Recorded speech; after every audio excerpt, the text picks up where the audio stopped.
Hello, अस्सलाम वालेकुम। मेरा नाम है मोहम्मद हसन सलीम और ये हमारी पॉडकास्ट सीरीज़ का पहला पॉडकास्ट है। इस पॉडकास्ट सीरीज़ का मकसद ये है कि हम उन लोगों को जो पाकिस्तान या फिर उसके बाद इंशाल्लाह इंडिया से भी काम कर रहे हैं साइंस की डिफरेंट फील्ड्स के अंदर, और ये पॉडकास्ट हम उनके साथ शूट करेंगे उर्दू ज़बान में ताकि हमारे मुल्क के लोग इसको अच्छे से समझ सकें। तो ये पहला पॉडकास्ट जो हम आज शुरू कर रहे हैं, ये जराज जाफरी साहब के साथ कर रहे हैं, जो अमेरिका में एक पाकिस्तानी कंप्यूटर साइंटिस्ट हैं, लेकिन उन्होंने अपनी ज़िंदगी का एक सिग्निफिकेंट अमाउंट ऑफ टाइम लगाया है लोगों की साइंटिफिक मिसकंसेप्शंस को और ख़ास तौर पे फिज़िक्स की मिसकंसेप्शंस को दूर करने में। तो let's go to the podcast. हाँ, अक्सर अक्सर ही। आ, अम, अच्छा, अभी मैं एक बात सोच रहा था कि हम लोग उन कंट्रीज में बैठे हैं जो सबसे ज्यादा इफेक्टेड है corona You virus you you से। just took words out of my mouth. Exactly. So हाँ हमारे इसमें यूएसए में सिचुएशन जो है खासी ब्लीक होती जा रही है, खासी खराब होती जा रही है। इस वक्त अमेरिका में सबसे ज्यादा कोरोना वायरस के केसेस रिकॉर्ड हुए हैं and I am actually suspecting कि टुडे हम लोग 300,000 क्रॉस कर जाएंगे। तो वहाँ पे मुझे एक बात समझ आती है कि अमेरिका में केस ज्यादा सिर्फ इसलिए तो नहीं है कि वहाँ पे टेस्ट ज्यादा हो रहे हैं, या फिर वाकई वहाँ पे ज्यादा मसला है। तो अब आपको पता है यार कि सोशल और स्टेटिस्टिकल जो चीजें होती हैं उसके अंदर बहुत सारे वेरिएबल्स होते हैं। हम्म, आप कोई एक चीज नहीं कह सकते हो कि इसके ऊपर इन्फ्लुएंस कर रही है। यस, टेस्ट ज्यादा हो रहे हैं। यस, इट्स दुनिया की सबसे बड़ी इकोनॉमी है, दुनिया का सबसे बड़ा टूरिस्ट यहाँ पर आता है, right? So there is a बहुत बड़ा इन्फ्लक्स लोगों का और भी आ रहा है जो वायरसेस लेकर आ रहे हैं। बहुत सारे शिप्स आ रही हैं, बॉर्डर्स खुले हुए हैं। सो बहुत सारे फैक्टर्स हैं, राइट? तो इसके अलावा लोग इस बात के ऊपर बड़ा हैरान होते हैं कि अमेरिका में भी बड़ी जहालत है। यहाँ पर हाँ, भी लोग हैं, यहाँ पर भी लोग हैं, मतलब मेरी आर्ग्यूमेंट्स हुए हैं उन लोगों के साथ जो ये कहते हैं कि चर्च खुला रहेगा, चर्च सच्चाई के मुतालिक है, जीसस क्राइस्ट बचाएगा हमें, राइट? यही हम फैक्टर्स पाकिस्तान में देखते हैं, यही और जो हाँ। देखते हैं। तो अमेरिका में सिर्फ उनके साइंसदान और जो बड़े लोग काम कर रहे हैं वहाँ पे, वो आप कह सकते हैं कि बाकियों से आगे उनकी आवाम तो नहीं है। आवाम तो वही है जो बाकियों की आवाम है। लेकिन ओवरऑल आई वुड से कि अवाम की अवेयरनेस यूरोप अमेरिका में थर्ड वर्ल्ड कंट्रीज की निस्बत बहुत हाँ, ज्यादा है, हाँ, उनसे राइट? ज्यादा है। लेकिन ये भी नहीं है कि यहाँ पे जाहिल नहीं है। यहाँ पर ऐसे भी लोग हैं जिन्होंने नोहाज आर्क के म्यूजियम बनाए हुए हैं, और लोग मतलब के फिर हर किस्म के लोग हैं ना। तो वो हम्म, मसला तो पैदा होता है। फिर दूसरा उसके ऊपर एक और कॉम्प्लिकेशन जो दूसरे ममालिक में नहीं है, अमेरिका में फ्रीडम ऑफ प्रेस बहुत ज्यादा है। आप जो हम्म, बोलना चाहें उसका आपको हक है। आप यही कहना चाहें कि ये हुकूमत बकवास कर रही है, फिर ऊपर से इलेक्शन का भी चल रहा है। तो ये सारे हाँ। फैक्टर्स ये कंट्रीब्यूट करते हैं कि ये बहुत बुरी तरीके से फैल रहा है। तो मेरा ख्याल है कि इसके अंदर जो सबसे बेहतरीन तरीका है वो यही है कि हमें सोशल वैक्सीन बनानी है कि मुझे आपको अपने अपने कमरे में ठहरना है, अपने अपने कमरे में रहना है, अलहदा रहना है। हम लोग 5 हम्म, मेंबर घर के, हम लोग पिछले 2 हफ्तों से घर पे बंद हैं। Every day, once a day हम लोग बाहर ड्राइव पे जाते हैं। उसका भी रूल ये है कि nobody gets out of the car, hmm. We drive, घंटे 2 घंटे के बाद घर, दैट्स ऑल। तो दिस इज द वहाँ पे बेस्ट। क्या कहते हैं, बाहर लोग, आप कह सकते हैं कि तादाद अब लोगों की बाहर जो निकल रहे हैं वो कम हो गई है पहले के मुकाबले में, कम, अब वही है। नहीं कम हो रही है। कल मैं एक मेरी बड़ी फेवरेट लेक है यहाँ पर, लेक बेट्स कहते हैं उसको, छोटी सी लेक है, उस पे मैं वॉक करने के लिए गया। तो I was surprise, there were a lot of people fishing there. लेकिन बड़ी अजीब सी बात थी, जो ही आप किसी के करीब से गुजरे तो ऐसा लगता है कि वो लेक के अंदर जंप कर देगा, राइट? तो वो थे मूव, खौफ है। राइट? तो मिक्स है। अमेरिका में ये बहुत मुश्किल है कि आप गवर्नमेंट लोगों को बताए कि क्या कर रहा है। ये अच्छी बात भी है और ये मुश्किल बात भी है, तो वो हम उसके साथ स्ट्रगल कर रहे हैं इन ऑल ऑफ दैट। ठीक ठीक ठीक। यानी कि अच्छा, एक और बात है कि अमेरिका की कौन सी स्टेट सबसे ज्यादा मुतासर है? सबसे ज्यादा न्यूयॉर्क। अच्छा, न्यूयॉर्क सबसे ज्यादा। एंड गेस विच किस स्टेट में दुनिया का सबसे बड़ा एयरपोर्ट और सबसे बड़ी इनकमिंग है? अटलांटा। न्यूयॉर्क। अच्छा, अटलांटा में नहीं है?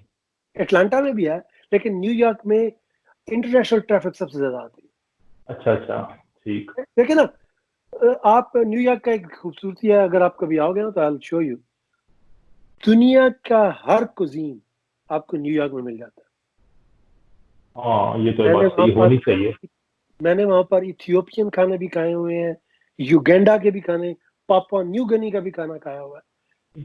हर लोग वहां पर आते हैं, और उसकी वजह से उसकी उसकी लोकेशन इस तरीके से है कि वो बहुत मुश्किल है उसको आबादी contain भी करना। बहुत होगी ना वहाँ की। आबादी मतलब बहुत है, सिटी 2-3 बहुत है, करोड़ है। जगह मेरा ख्याल है 10 मिलियन है, वट एवर इट इज, और ओवर 1 करोड़। राइट, ठीक बहुत ठीक बड़ा। ठीक। तो बहुत सारे। अच्छा, मुझे आप बताओ कि how is it in Italy? Italy में तो बहुत ही बुरी सूरत हाल हुई है, क्योंकि वहाँ पे तो एक तरह से इम्पोज है ना क्वालिटी। और यहाँ पे अच्छा, एक और बात है कि यहाँ पे मुझे एक बात बताता हूँ कि मैं यहाँ पे बैठ के वैसे काम ज़्यादा करता हूँ, मीडिया कम ही देखता हूँ, लेकिन मैं पाकिस्तानी मीडिया जब देखता हूँ ना, तो मुझे ज़्यादा फिक्र होने लग जाती है कि यार इटली में इतनी बुरी सूरत है, जब मैं रह रहा हूँ वो इतनी बुरी लगती नहीं है। तो मीडिया मीडिया ज़्यादा बुरी दिखा रहा है सूरत हाल। लेकिन ऐसा नहीं है कि हम बिल्कुल ही कर्फ्यू लगा हुआ है अंदर, ऐसा नहीं है। अभी अभी अभी आप मैंने पॉडकास्ट पे बात करनी थी, मैं ब्रेक लेके गया था, मैं बाहर ही गया था। तुम्हारी वो बाहर होम डिलीवरी आई थी ग्रोसरी वगैरह की। तो अभी मेरे ख्याल से कल कल मैं आ गया था ग्रोसरी करने के लिए। तो यहाँ पे ऐसा नहीं है कि लोग बाहर निकल नहीं रहे, लेकिन जैसा कि अमेरिका में आप कह रहे हैं कि बहुत कम हो गए हैं लोग बाहर निकलना, यहाँ भी हो गए हैं। लेकिन यहाँ पे लोगों में थोड़ी सी अवेयरनेस पहले से ज़्यादा हुई है, क्योंकि मैंने एक चीज़ जो जब से मैं आया हूँ इटली, उस वक्त से ये नोटिस कर ही रहा था, लेकिन इस सूरत हाल में ज़्यादा आगे नोटिस किया कि इटालियंस जो है ना, बहुत केयरलेस है। बहुत केयरलेस है। यानी कि एक कोई यहाँ पे जो मेरे अभी एक पाकिस्तानी रहते हैं ना यहाँ पे, जिनके साथ मेरा राब्ता है, वो काफी देर से रह रहे हैं, वो कह रहे हैं कि अगर इटली वाला यूरोप का पाकिस्तान पे है तो वो तो गलत नहीं होगा। मैंने कहा पता नहीं ये मैंने बात भी सही है। मैंने तो अब मैं कभी इटली गया नहीं, लेकिन मेरे एक दो फ्रेंड्स हैं जो इटली में रहते हैं, कभी कभार वो जब आते हैं तो उनसे, तो वो जो बताते हैं वो यही है कि इटली यूरोप का पंजाब है। कह सकते हैं, हाँ। जैसे हमारे बहुत पंजाबी है बहुत ना, सीरियस लोग। बड़े कैविलियर, केयरलेस, केयर फ्री, तो उस हाँ, तरह का उनका भी एटीट्यूड है। तो याद है कुछ दिनों पहले मैं गया था बाहर, तो वो जहाँ पे जिस डिपार्टमेंटल स्टोर के पास में गया ना, उसके पास ना एक बार है। वो बार खुला हुआ, लोग वहाँ पे कैफे लगा रहे हैं, हाँ, हाथ पे हाथ मार के। हाथ पे हाथ। Yeah, तो yeah, ये सूरत हाल है। तो yeah, इसके अलावा yeah. ये भी है Valerie, कि यहाँ go ahead. पे इन्होंने जो सैंक्शंस लगाई हैं ना, वो बहुत स्ट्रिक्ट है। यानी कि आपको 3000 यूरो तक का फाइन हो सकता है अगर आप एविंग घूम रहे हो बाहर और आपके पास वो फॉर्म भी नहीं है जो गवर्नमेंट ने दिया। अच्छा अच्छा अच्छा, लॉइटरिंग का 3000 यूरोज। 1000 यूरो तक, यानी कि मैक्सिमम है ये 3000 यूरो। जो बना पता हो तो 5 लाख बनता है। 5 लाख बहुत है। वाओ वाओ, दैट्स अभी 3000 euro is a lot of money. लेकिन बहुत। अमेरिका में अभी ऐसा तो नहीं है, मुझे ये भी नहीं लगता कि ऐसा होगा भी। नहीं नहीं। लेकिन ये सिचुएशन बहुत बुरी होती जा रही है। लोग, अच्छा, जो सबसे ज्यादा प्रॉब्लम वाली बात है वो इसको ये समझते हैं कि जैसे आपको पेट में दर्द हो गई है ना, वो तो जी क्या हुआ, पेट में दर्द हुआ ना, ये आपका लोकलाइज मसला नहीं है, हम्म। राइट? अगर तो ये ऐसा हो ना कि हसान को पेट में दर्द हुई है, तो यार ठीक है, घर बैठ जा, नहीं बैठ रहा तो जाके क्लास ले ले। हाँ, ये मसला ये है कि हसान को अगर ये हुई है और हसान केयरफुल नहीं है, ये जाके 10 और बंदों को देगा, 10 बंदे हाँ, 100 को देंगे। बहुत था। This is the problem. आपको स्टोरी पता है वो साउथ कोरिया वाली स्टोरी, कि वो एक लेडी ने 5 लाख लोगों को लगा दिया। एक उसको या केस नंबर 31 कहते हैं। या तो इस तो तरह ये इसको, से इसलिए मैं इसको, the way I see this thing, जो मेरे लिए इम्पोर्टेंट है वो ये है कि मेरी लाइफ में ये ह्यूमैनिटी के लिए सबसे बड़ा खतरा है जो ह्यूमैनिटी पे human crisis, not one person crisis, exactly. Right? तो हमारे अमेरिका में एक केस हुआ था कि खातून स्टोर पे गई है और वो कोई ऐसी बेवकूफ थी जिसने कहा कि इससे कुछ नहीं होता, और स्टोर की सारी ग्रोसरी पर शी कॉफ्ड ऑन इट, जिसकी वजह से स्टोर को अपनी $35,000 की सारे फ्रेश प्रोड्यूस यानी जो ताज़ा सब्जियां आई हुई थी उनको फेंकना पड़ा, और उसको फिर पुलिस पकड़ के लेगी। ये बहुत स्टूपिड एटीट्यूड है लोगों का, क्या आप समझ नहीं रहे? $35,000 शायद किसी को करना पता हो तो मेरा के लैंड तो उधर आ जाती है $35,000, बल्कि उससे भी ज्यादा है। बहुत उससे भी ज्यादा। तो इस तरह की स्टूपिड हरकतें लोग करते हैं।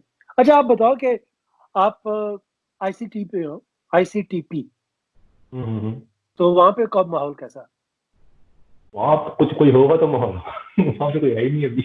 जैसे बस ये है कि इंटरनेशनल, उन्होंने उनकी जो कॉन्फ्रेंसेस कैंसिल हुई थी ना, जैसे कि एक कॉन्फ्रेंस थी जिसके मैं बड़ी मुश्किल से मैंने रजिस्ट्रेशन करवाई थी उसमें, क्योंकि जहाँ पे जो स्टूडेंट्स होते हैं ना उनको वो कहते हैं कि आपके टाइम टेबल के साथ क्लैश कर रहा है, तो वो सुपर स्ट्रिंग थ्योरी पे थी क्या कहते हैं कॉन्फ्रेंस, वो बड़ा मशहूर इनका स्कूल है, तो बड़ी मुश्किल से मैंने रजिस्ट्रेशन करवाई थी, वो अब कैंसिल हो गया मैं कब जा ही नहीं सकता उसमें। तो इस तरह की और भी कॉन्फ्रेंसेज अब चुके लोग लुक फॉरवर्ड कर रहे थे कि हमने वो उस कॉन्फ्रेंस में जाना है। तो अभी अभी उन्होंने रिसेंटली कहा है कि हम ये कॉन्फ्रेंसेज भी ना ऑनलाइन करेंगे, यानी कि सपोज करें कि इटली में खत्म, क्योंकि आईसीटीपी जो है सिर्फ इटली के बारे में नहीं है ना, अब अगर इटली में सपोज करें खत्म अलग अलग खत्म हो जाता है कोरोना वायरस, और शुक्र है अल्लाह का के कम हो रही है केसेस पहले के मुकाबले में, कम होने का मतलब है कि पर डे केसेस अब पहले के मुकाबले में कम है। हाँ, लेकिन ये कि इटली के में खत्म होने से कुछ नहीं होगा, क्योंकि कॉन्फ्रेंस में जो लोग आते हैं उसमें से एक बहुत बड़ी तादाद यूएस से आती है, यूएस से तो गार्ड आते आ सकते हैं, फ्रांस से आती है, फ्रांस भी आगे आगे आ रहा है, उनको जर्मनी से आती है, तो सिर्फ एक मुल्क में खत्म होने से ये मसला खत्म नहीं होगा। सो ये इसलिए ये बड़ा इम्पोर्टेंट है कि, सॉरी मैंने आपकी बात काटी, ये बड़ा इम्पोर्टेंट है कि हम लोग इसको अंडरस्टैंड करें कि ये पहली दफा सामने आ रहा है कि दुनिया जो है ग्लोबल विलेज, एक गांव कैसे है। अब आप जो बात कर रहे हो, ये आज से 2 साल पहले आपके शायद जेल में भी ना आती कि ओ जी अच्छा जी अमेरिका में प्रॉब्लम है तो अमेरिका में रहे ना, लेकिन अब अमेरिका की प्रॉब्लम, अगर आप आईसीटीपी में कॉन्फ्रेंस करते हैं और अमेरिका से 6 फिजिसिस्ट आते हैं, उनमें से 2 को ये कोरोना वायरस है, तो इटली दोबारा उस पर क्राइसिस में आ जाएगा, राइट? इसलिए ये बहुत अहम है कि हम सारे इसको एक इंटरनेशनल प्रॉब्लम समझ के अपनी जिम्मेदारी को प्ले करें। इसको पेट दर्द या कान में दर्द या आंखों में दर्द जैसी प्रॉब्लम ना समझें, ये बहुत बड़ा मसला है। एक और बात ये कि अगर कोई स्टूडेंट सुन रहे हैं ये बात, पाकिस्तानी इंडियन तो इंडियन भी अगर सुन रहे हो तो ये, लेकिन पाकिस्तानी स्टूडेंट खास तौर पे ना, मुझे एक चीज देख के बहुत अफसोस हुआ है कि जब से ये है कि ये स्टूडेंट्स, पाकिस्तानी स्टूडेंट्स जो है, एटलीस्ट बाहर भी होता होगा लेकिन हमें अपने मुल्क की फिक्र करनी चाहिए इस वक्त, ये कितना बड़ा मजाक ले रहे हैं ऑनलाइन क्लासेस को।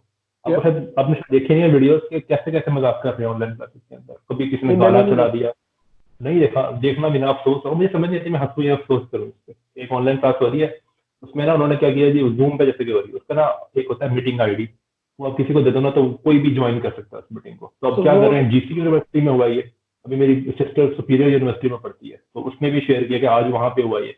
देखिए एक बंदा है, वो क्या करता है, किसी भी मीटिंग में घुसता है और वहां पे ना गाने चला देता है और फिर भाग जाता है, और फिर वो पता है कि वो मीटिंग आईडी उन्होंने नहीं दिया, किसी ने, उनमें स्टूडेंट में से किसी ने दिया, वरना कैसे मिल सकता है मीटिंग आईडी।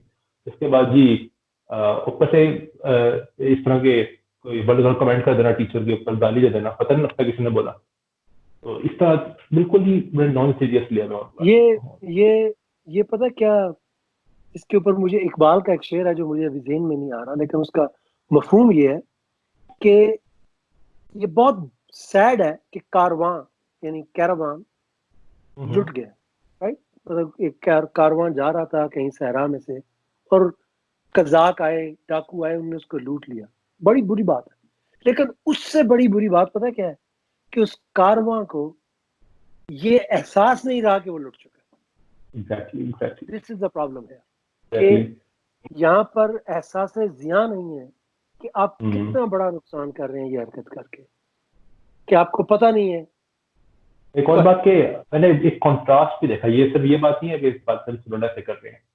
जैसे कि यहाँ पे जब शुरू हुआ ना, तो हमारे मेरे मैं और मेरे क्लास फेलोज जो है, मैं अपनी बात नहीं कर रहा, चलिए क्लास फेलोज की बात करते हैं, वो ऐसे ऐसे कंट्रीज से भी हैं यहाँ पे क्लास फेलोज मेरे, जो कि जिनके आप कह सकते हैं कि इकोनॉमी उनकी पाकिस्तान से भी बुरी है। जैसे कि यहाँ पे अफ्रीकन स्टूडेंट्स आते हैं, ठीक है, इसके अलावा यहाँ से लैटिन अमेरिका से आते हैं, जैसे कि एल सल्वाडोर, होंडुरस वगैरह, या इसके अलावा पेरू हो गया, जैसे कि साउथ अमेरिका से। या उन स्टूडेंट्स में और हमारे स्टूडेंट्स में बहुत बड़ा कॉन्ट्रास्ट देखा मैंने, कि यहाँ पे स्टूडेंट्स कहते हैं कि प्लीज हमारी एक्स्ट्रा क्लासेस लो। ये टीचर्स कहते हैं कि एक क्लास काफी, कहते हैं नहीं एक और ले लो प्लीज, ताकि हमारा जल्दी से कोर्स खत्म हो। और यहाँ पे जो टीचर्स थे, हालांकि वो बहुत, आप कह सकते हैं कि पाइनियर्स हैं जो पढ़ाते हैं, अपनी फील्ड के पाइनियर्स हैं वो, उनको नई एक्सपीरियंस था ऑनलाइन क्लासेस लेने का, पहले पहले नहीं था, क्योंकि ऐसी सिचुएशन आई नहीं ना पहले। तो स्टूडेंट्स ने सिखाया टीचर्स को कि प्लीज अब ये करें। वाह, कई लोग कभी जैसे जिनको स्क्रीन शेयर करनी नहीं आती थी, हो सकता है कि उन्होंने नहीं यूज किया होगा तो नहीं पता होगा उनको, उन्होंने अच्छा लोगों से सिखा दिया, और अब इतना स्मूथली मामला चलता है कि पता ही नहीं लगता। और वहां पे एक वीडियो मैंने देखी, आपको आपको पता होगा, कंप्यूटर साइंटिस्ट ना जिससे पता होगा कि अल्टरनेट F4 दबाओ तो क्या होता है, या आपको ऑब्वियसली पता है, बंद हो जाता राइट। है। तो अभी ये वीडियो आई हुई है यूट्यूब पे कि टीचर को एक बात समझ नहीं आ रही, तो स्टूडेंट कह रहा है टीचर आपके सिस्टम में प्रॉब्लम है, आप अल्टरनेट F4 दबाओ, उन्होंने दबा दिया। या Sir, unable to hear you, sir. Sir आपकी आवाज नहीं आ रही। सिग्नल चलेगा सर, सिग्नल। सर आपका सिस्टम मेरे ख्याल से सही नहीं है जी, ऑल्ट F4 दबाएं, सही हो जाएगा आपका। आल्टो फॉर कॉल क्या दबाऊं मैं? Alt F4। ओके, देखो इस तरह की बातें कर रहे हैं, मुझे सब उस वक्त तो हंसी आती है, बाद में अफसोस होता है ये क्या कर रहे हैं। This is horrible. आप सिचुएशन को अंडरस्टैंड नहीं कर रहे कि हाउ क्रिटिकल इट इज। वही जो समय, अच्छा मैं आपसे कह जा रहा था कि ICTP के साथ मैं तो कभी इटली में नहीं आया और ना मैं कभी रहा हूँ, मतलब मुझे इतना पता है कि वो स्टार्ट डॉक्टर अब्दुल सलाम ने किया था, और डॉक्टर अब्दुल सलाम बहुत बड़ा नाम है साइंस की दुनिया में, राइट? तो आप जरा मुझे कुछ थोड़ा सा बताओ उसका बैकग्राउंड, कि उनका अभी भी क्या स्टेटस है वहां पर, लोग हाउ डू पीपल व्यू? एक इंटरनेशनल हब है, आप कह सकते हैं। ICTP जो है ना, उनका जो मेन मकसद था ना, और डॉक्टर अब्दुल सलाम का, वो ये था कि कोई ऐसा सेंटर हो जहाँ पे दुनिया भर से साइंटिस्ट आए। दुनिया भर से का मतलब ये नहीं है कि सिर्फ एलीट मुल्कों से, उनका जो मेजर फोकस है वो डेवलपिंग कंट्रीज से। तो डेवलपिंग कंट्रीज से भी लोग आए और वो उनसे इंटरेक्ट करें, जो कि डेवलप्ड कंट्रीज में से साइंटिस्ट आए, उनसे इंटरेक्ट करें, और फिर वो लोग वापिस जाएं अपने मुल्क में, और जाके हाँ, अभी मेरी एक वीडियो भी आई थी मेरे ख्याल से, मेरे 200 सब्सक्राइबर हुए थे, तो उसमें डॉक्टर अब्दुल सलाम का यही कोट मैंने आप डाला भी था, उसमें उन्होंने खुद कहा यही बात की जो मैं अभी कह रहा हूँ। तो शुरू में बड़ी मुश्किलें हुई थी उनको, तो फंडिंग नहीं मिल रही थी, तो फिर बाद इटालियन गवर्नमेंट ने इनको फंड किया था शुरू में, लेकिन अब इसको यूनेस्को फंड कर रहा है, तो आपको मसला नहीं है, तो बहुत फंडिंग है। तो मैंने आपको पहले भी बताया था कि जब मैंने FSC की तो मुझे फिजिक्स का बहुत जुनून होता था, बहुत जुनून। तो मुझे इतना पता था कि डॉक्टर अब्दुल सलाम के इस ICTP का नाम क्या है, और ये इटली में होता है, एटलीस्ट नाम की city. That's the only thing I knew. तो मैंने उर्दू में, मुझे अंग्रेजी भी नहीं आती थी उस जमाने में ज़्यादा, तो उर्दू में मैंने उनको खत लिखा, अपना बताया कि मुझे फिजिक्स का कितना शौक है और क्या क्या चीज़ें मैं पढ़ता हूँ और क्या, और मुझे यकीन था कि साल की बात है ये 86, 87, 85 दैट ड्यूरेशन। अच्छा, ठीक, यानी कि उनको नोबेल प्राइज मिल चुका था। हाँ, नोबेल प्राइज। तो मैंने उनको खत लिखा, उसमें अब मुझे याद नहीं कि मैंने क्या लिखा, लेकिन ऐसी ही कोई अजीब बातें लिखी होंगी जो आजकल के FSC के स्टूडेंट्स करते हैं। नहीं, आजकल के FSC के स्टूडेंट्स अच्छा, लेकिन मुझे यकीन था कि मुझे जवाब चाहिए। उन्होंने कहाँ देना यार, इतना बड़ी, आफ्टर मेनी मंथ्स। मुझे याद है कि मैं बैठा पढ़ रहा था, तो एक ब्राउन सा मुझे ना लिफाफा आया, मुझे नहीं समझ आ रही कि ये क्या है। तो मैंने खोला, बीच में डॉक्टर अब्दुल सलाम के हाथ का उर्दू में लिखा हुआ लेटर, उसमें लिखा हुआ था, लेकिन उसमें उन्होंने 2-3 जुमले खुद उर्दू में लिखे हुए थे, बाकी मेरा ख्याल उनकी सेक्रेटरी ने सारा इंग्लिश में लिखा था, लेकिन उन्होंने 2-3 जुमले उर्दू में लिखे कि बेटा अपनी पढ़ाई पे तवज्जो दो, फिजिक्स पे पढ़ो, इलेक्ट्रोमैग्नेटिज्म पे फोकस करो, और इस तरह की 2-4 बड़ी अमूमी सी बातें। उसने मुझे इतना मोटिवेट किया कि आज भी मेरे लिए इलेक्ट्रोमैग्नेटिज्म, फैराडेज लॉ और ये चीजें मेरे लिए इतनी इंपॉर्टेंट है कि I just love that. Brother, मेरा ख्याल है if you see I should have this Maxwell equations, I don't know. Anyway, so doctor Abdul Salam का मेरे ऊपर बड़ा इन्फ्लुएंस था by that. I never met him and मिलना जरूरी नहीं होता। अब जैसे कि मेरी अपनी जो सबसे बड़ी, आप कह सकते हैं कि साइंटिफिक लिहाज से, वैसे नहीं मैं कह रहा, साइंटिफिक लिहाज से अगर मैं कहूँ कि मेरी सबसे बड़ी इंस्पिरेशन कौन सी है, सबसे बड़ी, वैसे तो कई है, सबसे बड़ी मेरी जो है वो है फाइनमैन, लेकिन वो तो मेरी पैदाइश से पहले ही बहुत हो गए थे, पहले बहुत हो मैं मेरा कभी नहीं उनसे मिला कभी नहीं उनसे। लेकिन अब मुझे अभी भी यकीन नहीं आता कि दुनिया में नहीं है, जिंदा है मेरे लिए तो वो लेक्चर्स में, अपनी बुक्स में, और मैं जिस फील्ड में काम करता हूँ उसमें इनका नाम बार बार ही आता है। अब जैसे कि मैंने वो मिटा दिया, मैं अभी एक कैलकुलेशन कर रहा था जिसमें उन्हीं का ट्रिक यूज होता है, तो मिलना जरूरी नहीं है, कोई जरूरी नहीं है। सो रिचर्ड फाइनमैन, आपने भी नाम दिया, इट्स वेरी स्ट्रेंज थिंग कि हम दोनों के जो फेवरेट्स हैं they are aligned. Richard Feynman की 3 बुक्स होती थी फिजिक्स के ऊपर, राइट? वो मैं बात कर रहा हूँ, मैं 80s का स्टूडेंट हूँ, आपकी पैदाइश से भी पहले का, राइट? तो 80s में मुझे ये पता था कि रिचर्ड फाइनमैन ने फिजिक्स को पढ़ने के लिए बड़ी जबरदस्त बुक्स लिखी है। वो मैंने पाकिस्तान में से कहीं पुरानी किताबों, कहीं से पता नहीं, मुझे नहीं आई याद के कारण, ढूंढी मैंने, उनके ऊपर चमड़े की वो होती थी, मिल गई थी मुझे, बड़ी बात है। वो मैंने खुद तीनों की तीनों पढ़ी थी, राइट? तीनों की, मतलब जितनी मैं पढ़ सकता था in my capability at that time. तो उसके मैंने खास सारी, मैं इसलिए बहुत सारे लोगों को ना बड़ा इंसिस्ट करता हूँ इस बात के ऊपर कि ये बहुत इंपॉर्टेंट है कि साइंस के लिए आपको एक रिगर चाहिए होता है, जिसको उर्दू में मैं कैसे कहूँ, सख्त जानी, एक सख्त मेहनत की जरूरत होती है। वो ये होती है कि आपने एक चैप्टर पढ़ा है ना, उसके पीछे क्वेश्चंस होते हैं, वो असाइनमेंट नहीं होती, वो आपकी समझ को इम्प्रूव करने के लिए होता है।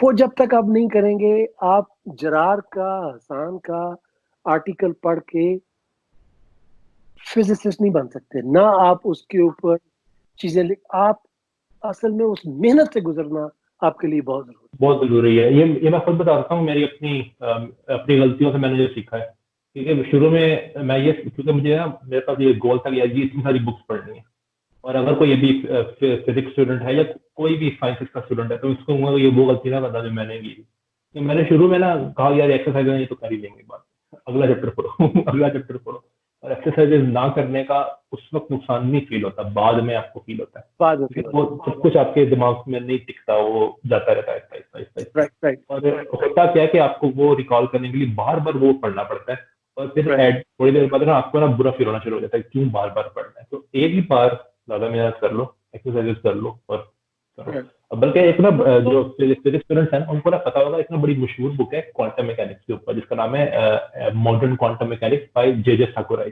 जे साकुराई पॉपुलर साइंस में नहीं, तो ज्यादा लोगों को नहीं पता, लेकिन वो फिजिक्स में बड़ी मशहूर शख्सियत है। उनका एक कोट है कि अगर कोई फिजिक्स स्टूडेंट है, उसने चैप्टर पढ़ के बाद में एक्सरसाइज वो नहीं सॉल्व कर सकता या कर सकती ना, तो उसने कुछ नहीं समझा। सिंपल सा फॉर्मूला है। बिल्कुल सही बात है।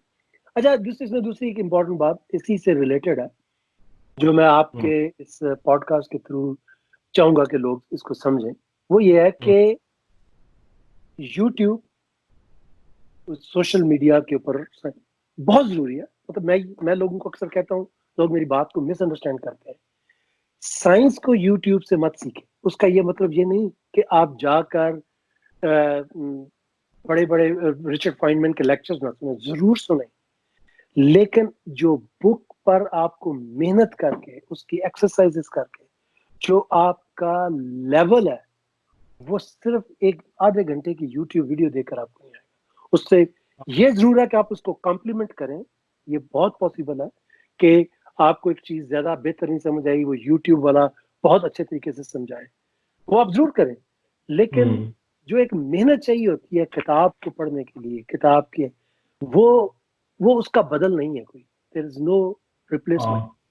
यानी कि एक और बात है कि यहाँ पे जहाँ मैं एक चीज कहूंगा कि शायद आप इसलिए कह रहे हैं कि यूट्यूब से ना सीखो, क्योंकि अगर आप कह देना तो यूट्यूब से सीखो, तो जो मेजर पब्लिक है जो कि सीखना चाहती है चीजें लेकिन वो एक्सपर्ट नहीं है इन चीजों में, वो जाके ना पॉपुलर वीडियोस देखेगी। जी जी जी, लेकिन ये बात यही यह मेरा है कि अगर अगर एक तनाजुर में भी कहते हैं कि सीखो यूट्यूब से, लेकिन फिर हमें बहुत प्रिसाइसली कहना होगा कि पॉपुलर वीडियोस ना देखो, लेक्चर मौजूद है यूट्यूब पे जाके, टेक्निकल लेक्चर्स देखो। लेकिन वो आपने बात की कि सिर्फ टेक्निकल लेक्चर्स काफी कभी भी नहीं होंगे, क्योंकि वो थोड़े कभी मतलब भी नहीं। निकल जाएगा दिमाग से। अगर आप राइट नोट्स फॉर एग्जाम्पल, अभी मैं मेरी एक मैंने आजकल इन्फ्लेशन के ऊपर सीखना शुरू किया है, तो अब आप जैसे कि ये मैंने नोट्स बनाए हुए नजर ना आए इन्फ्लेशन के ऊपर, तो अगर आप नोट्स ना बनाओ ना और फिर एक्सरसाइजेस ना करो और फिर उसके मुताबिक चीजें पढ़ो ना, तो सिर्फ लेक्चर देख के आपको कभी समझ नहीं आएगी। ये बात राइट बिल्कुल सही राइट। तो ये दिस इज है। ये ये बिल्कुल ऐसे है, जब आप पियानो बजा रहा है और आप पियानो सिर्फ उसको बजाता हुआ देख लो तो आप सीख नहीं लोगे, आपको खुद ही बजाना राइट पड़ेगा। राइट। तो सिंपल एग्जांपल। ये मैंने बात अक्सर लोगों को कही है, और हमारे लोग बात को अ, एक तो सोशल मीडिया पे बात इससे ज्यादा हो भी नहीं सकती, और आउट ऑफ कॉन्टेक्स्ट लेके कहते हैं जी आजकल तो बड़ा इंपॉर्टेंट है। मुझे उसकी इम्पोर्टेंस का पता है।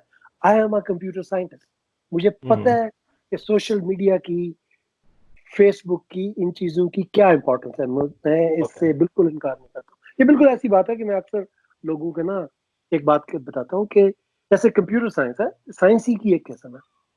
मैं अपनी टोटली, अब आपने अपनी बात की तो मैं आपको अपनी बताता हूँ। मैंने बहुत सारे पाकिस्तानी स्टूडेंट्स जो यहाँ आए हैं जिनसे कभी बात हुई है, उनसे मैं कहता हूँ कि एक एल्गोरिदम लो, मुझे इसकी बिग ओ वैल्यू बताओ। वो पहले मैं पूछेगी बिग हैरान वैल्यू आ क्या। रहा हूँ कि मैंने आज तक कोई स्टूडेंट नहीं देखा जिसको समझ आई हो कि मैं क्या बात कर रहा हूँ। कुछ ये कि वो लोग कंप्यूटर साइंस को वही समझते हैं जो फिजिक्स के बारे में किसी जमाने में लोगों का ख्याल होता था कि पुल बनाने के लिए आपको काम चाहिए, राइट। एक बात यहाँ पे ऐड करूंगा, सॉरी मैं बात काट रहा हूँ कि मैंने ना एक चीज देखी है कि ना लोग ना फिजिक्स के रट्टे लगाते हैं। चलो वो लगाने वो भी नहीं चाहिए, तो गलत है, लेकिन चलो समझ आती है कि वो क्यों लगा रहे हैं। फिर मैंने देखा कि लोग मैथ्स के रट्टे लगा रहे हैं। पता नहीं मैथ्स के कैसे रट्टे क्यों लगा। लगा रहे हैं? अब मैंने एक नई नई चीज देखी है कि वो लोग एल्गोरिथम्स के रट्टे लगाते हैं, माशा, प्रोग्राम पूरा पूरा याद करते हैं। जैसे कि राइट फॉर एग्जाम्पल मेरे ख्याल से कंप्यूटर साइंस का जो कोर्स है C++ लैंग्वेज से सिखाई जाती है हमारे तमाम साइंस के, आप कह सकते हैं बैचलर लेवल प्रोग्राम्स में। तो कई लोग हैं जो पूरा पूरा प्रोग्राम याद करते हैं, उनको पता है कि पेपर में यही प्रोग्राम आना है।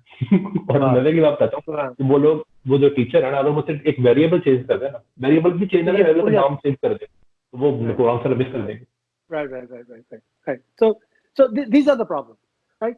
तो जैसे जैसे आपने बात की ना, कंप्यूटर साइंस बेसिकली ये अब आके डिसिप्लिन बना है। जब मैं नया नया कंप्यूटर साइंस में आया था तो दैट वाज अ टाइम जब ये डिसिप्लिन एज एन इंडिपेंडेंट बन रहा था। उससे पहले ये मैथ और फिजिक्स का एक सब डिपार्टमेंट हुआ करता था, राइट। तो हमारे हम हर चीज के बारे में ना, हमारी अप्रोच, मैंने बहुत सारे लोगों को देखा है, वो जी जावास्क्रिप्ट सीख लेते हैं, जावा सीख लेते हैं, कंप्यूटर साइंस।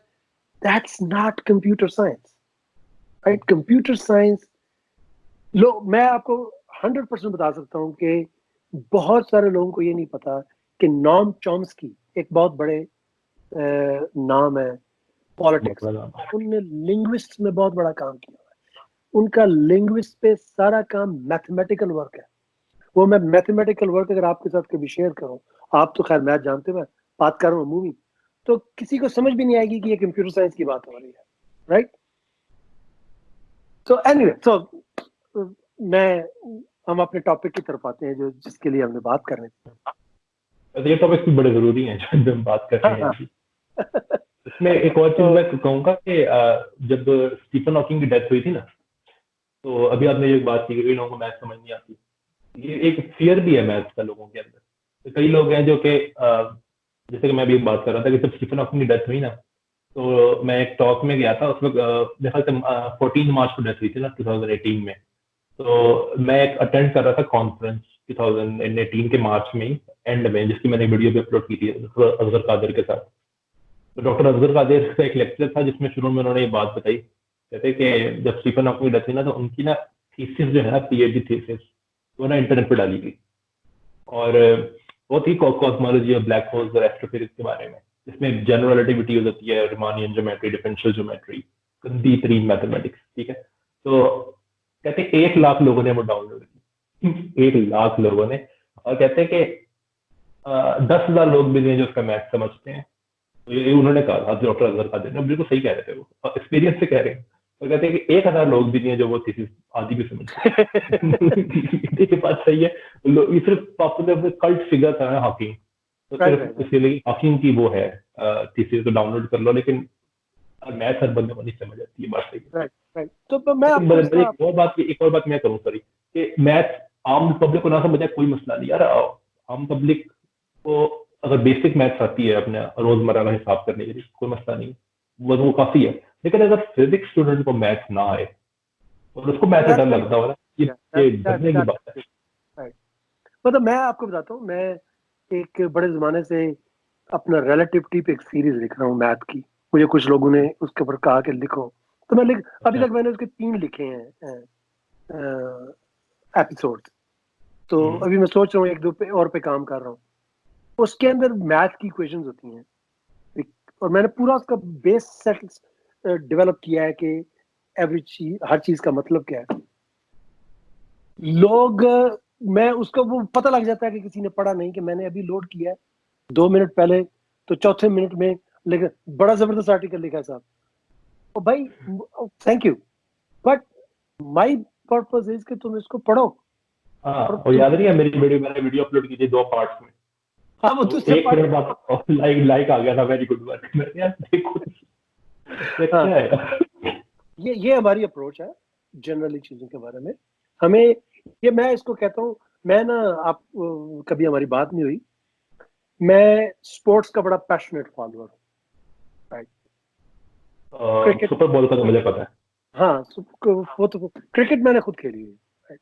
मैंने पाकिस्तान में इंटर यूनिवर्सिटी चैंपियनशिप तक खेली है cricket, and there was a time where I think I could have played first class cricket easily, right. तो मुझे टेस्ट क्रिकेट बड़ी पसंद है, बहुत पसंद।